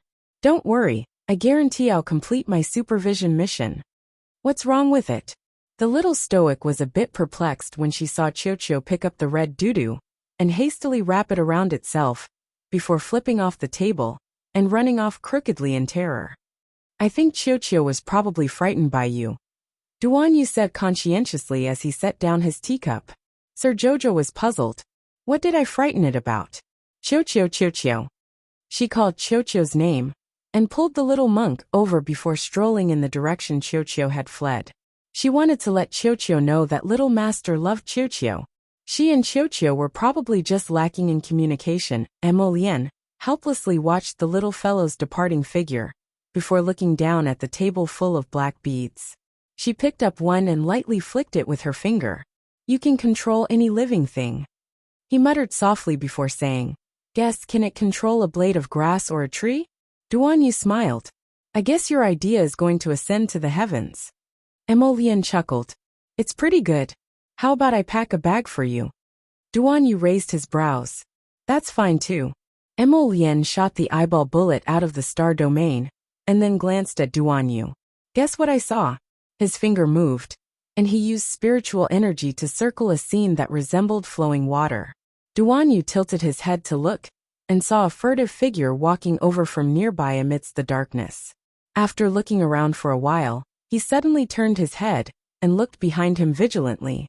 Seeing that there was no one around, he heaved a sigh of relief. He took out a luminous pearl from his inner world, and slowly turned around. Then, he saw a half-rotten face that suddenly appeared in front of him. Ah! A ghastly scream rushed out of his throat. Duan Yu raised his brows slightly, but that flowing image was suddenly cut off. The demonic eye outside should have been trampled by someone, Emolian said expressionlessly. What's that sound? Xiao Xiao was attracted back by the ear-piercing scream. She suspiciously looked at the two men, who were still sitting at the stone table drinking tea in the same posture. Did you two hear anything just now? Jojo. Emolian beckoned her over. Come over here quickly. I have something to tell you. Your demonic pupils are very useful. Is that so? Sir Jojo looked doubtful as he muttered. Isn't it just controlling some living things? Also, I reckon that it can only control some low-level spiritual plants and spiritual beasts. Don't even think about divine beasts and above. So when Sir Jojo thought about it carefully, he felt that it wasn't very useful. How could it not be very useful? Emolian winked at him with a grin. Hubby discovered a new use. What? Xiao Mu's interest was piqued, and she quickly ran to his side with her short legs. Quickly tell me. Chapter 3147. Emolian took out another demonic eye, and tossed it out of the star domain. Soon, the scene of the outside world appeared in a circular vortex formed by spiritual energy. Sir Jojo's eyes brightened. Hubby was smart indeed. By attaching the demonic eye to the plants in the outside world, he could control these plants and capture some scenes of the outside world. This way, it would be much more convenient for her to enter and leave the star domain. She didn't need to worry that she would be coincidentally seen when she left the star domain. Meanwhile, in the pitch-black scene of the outside world, a familiar-looking man was fighting with a zombie. That zombie was immensely strong. Even the ground cracked from its stomp, and there were continuous tremors everywhere. Presumably, the nearby mountain rocks were shattered by the force of its stomp. Is this person from our team? MHM. Duan Yu nodded. He's a student from the Hong Clan Academy. He was probably alone and had come here alone. Then, he was extremely unlucky to have bumped into a corpse puppet. The group of people who forced their way into the array probably brought a large number of zombies with them. Prince Mo said gravely. The team is in a bit of danger. Jojo, do you want us to go out and help him? Duan Yu asked. Arbor shook his head then eagerly shouted. I'll go. No. The two men immediately rejected her decision in unison. Wait until you recover, Emolian said exasperatedly. This little girl's head was not even as thick as a zombie's arm. She was simply fooling around. Xiao Xiao lowered her head and looked at her small hands and feet, feeling a little unconvinced in her heart. She had shrunk in size, not a drop in cultivation. These two people's rejection was completely unreasonable. Then let's go out together, Sir Jojo said after some thought. They had been in here for quite a while, and it should be less than an hour before it turned into day. Emolian agreed after thinking about it this way. She reached out to hold the little fellow's hand and said, Jojo, it's not convenient for you to do anything with your short limbs. You have to take good care of yourself and be good. Duan Yu couldn't help but facepalm. Isn't this guy getting a little too full of himself? You're the one with short arms and legs. Your whole family is short-handed. The little guy's roar gave Fairy Yellow Crane, who was refining medicine on a distant deserted island, a fright. Master Jojo, when are you going to bring me back? Yellow Crane Fairy could not help but exclaim when she lifted her charcoal black face. Emolian subconsciously reached out to dig her ears. She hurriedly picked up the little guy and said with a smile, Husband didn't mean that. Sir Jojo looked at him expressionlessly, then turned his little head and asked curiously, "Did you hear Huang He's voice just now? Is Huang He calling for me?" "No." Emolian pursed her lips. "Fairy Yellow Crane is busy refining medicine on the island every day. Why would she call you?" "That's right." Jojo thought for a moment and nodded. "Let's get out of here quickly. That guy can't hold on any longer." I'll go too. The venerable Peach Blossom Immortal ran over from afar. This fellow had a slender figure and wore a bright red coquettish robe. As he ran, he brought along peach blossom petals that danced around his slender and jade-like body. It was as if there was a peach blossom rain, extremely gorgeous.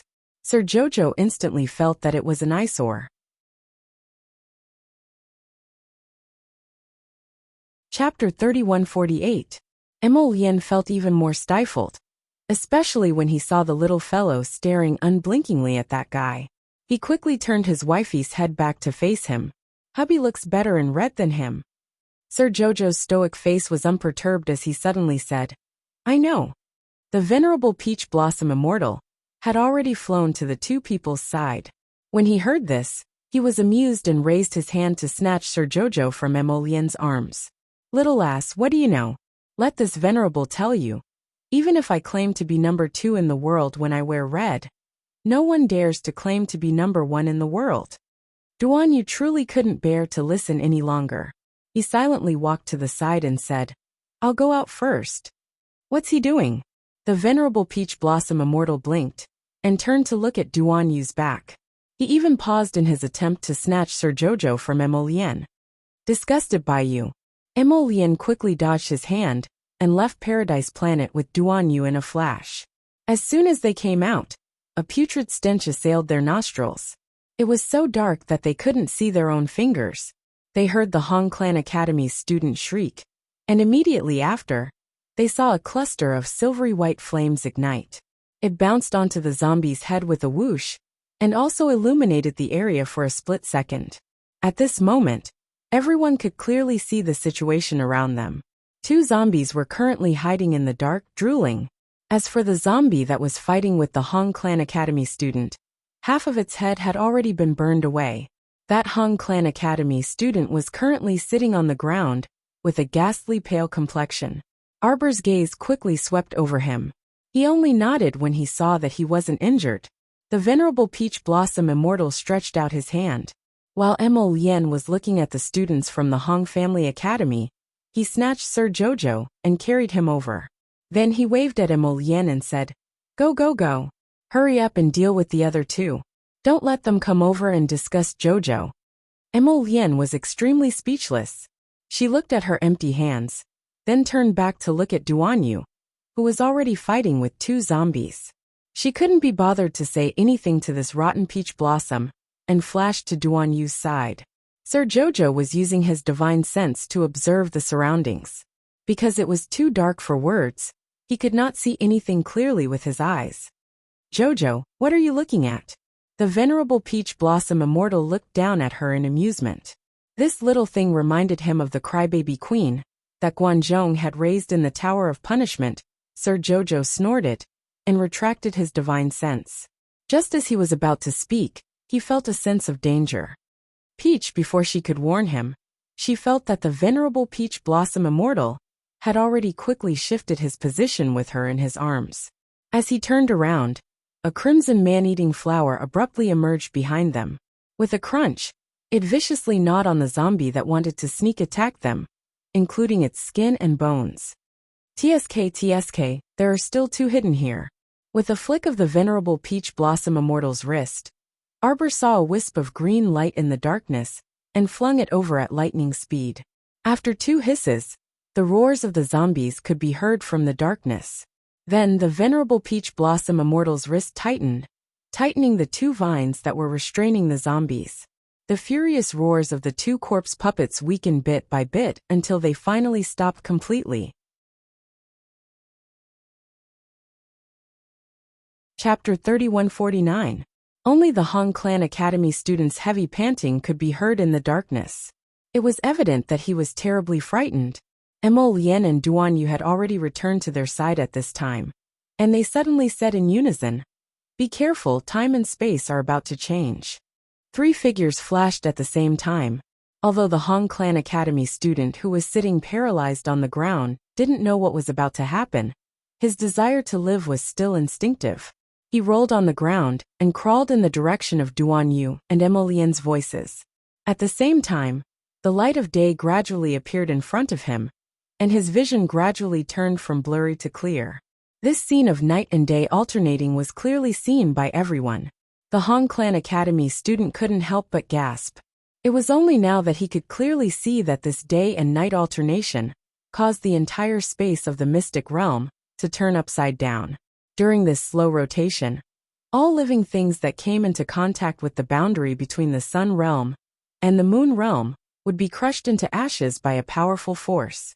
The Hong Clan Academy student's gaze fixated on the other end of the vine. On the other side of the taut vines, there were 2 ferocious-looking corpse puppets hanging in the air.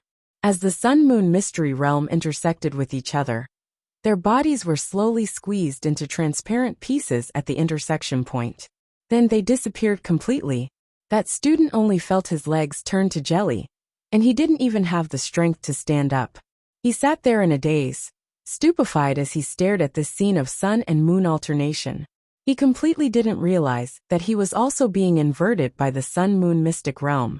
Due to the influence of gravity, he fell from the sky with an "ah" and fell into a pit with a bang. Only then did he shake his body and pull the face out of the pit. This guy couldn't be a retard, right? Sir Jojo was suspended in the air in the venerable Peach Blossom Immortal's arms. He was currently expressionlessly looking at the idiot who crawled out of the pit. At the same time, the lone Mu Rochuan continued to climb in the dark. She felt that the rocks below her were extremely sharp, causing her knees and elbows to be abraded. She loudly called out, "Big brother, big brother," and couldn't help but feel a bit panicked. Big brother was actually so heartless, Mu Rochuan thought. Was he really going to abandon this sister of his? She didn't know how many hours had passed, but Big brother actually let her lie here alone and crawl like a dead dog? Was he really her biological big brother? Mu Rochuan wanted to scream, but she found that her whole body was weak and powerless. Traces of pain traveled back and forth in her veins, causing beads of sweat the size of soybeans to drip down from her forehead. "Ah, hate. Are you angry? Do you want to start over? Do you want to obtain new power?" That warm and gentle voice continued to reverberate in Mu Rochuan's ears. It was so gentle that it was as if waves of blue waves were brushing past her. The ebb and flow of the tide was constantly being replayed in her ears. Who's playing tricks? Who is it? Mu Rochuan suddenly turned around and saw that the scene inside the entire Sun-Moon mystery realm was slightly distorted. The small pebbles behind her were being crushed into powder bit by bit as the Sun realm and the Moon realm alternated. How pitiful. That voice came from behind her ears again. How could you be so careless? You're lying right at the boundary where the mystic realm alternates. You're tuning in to the Dreamy Chapters YouTube channel. We're so grateful for your support, and don't forget to subscribe to join us on this incredible journey through captivating stories.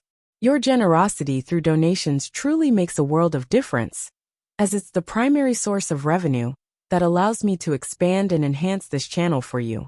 Thank you from the bottom of my heart for being a part of this adventure.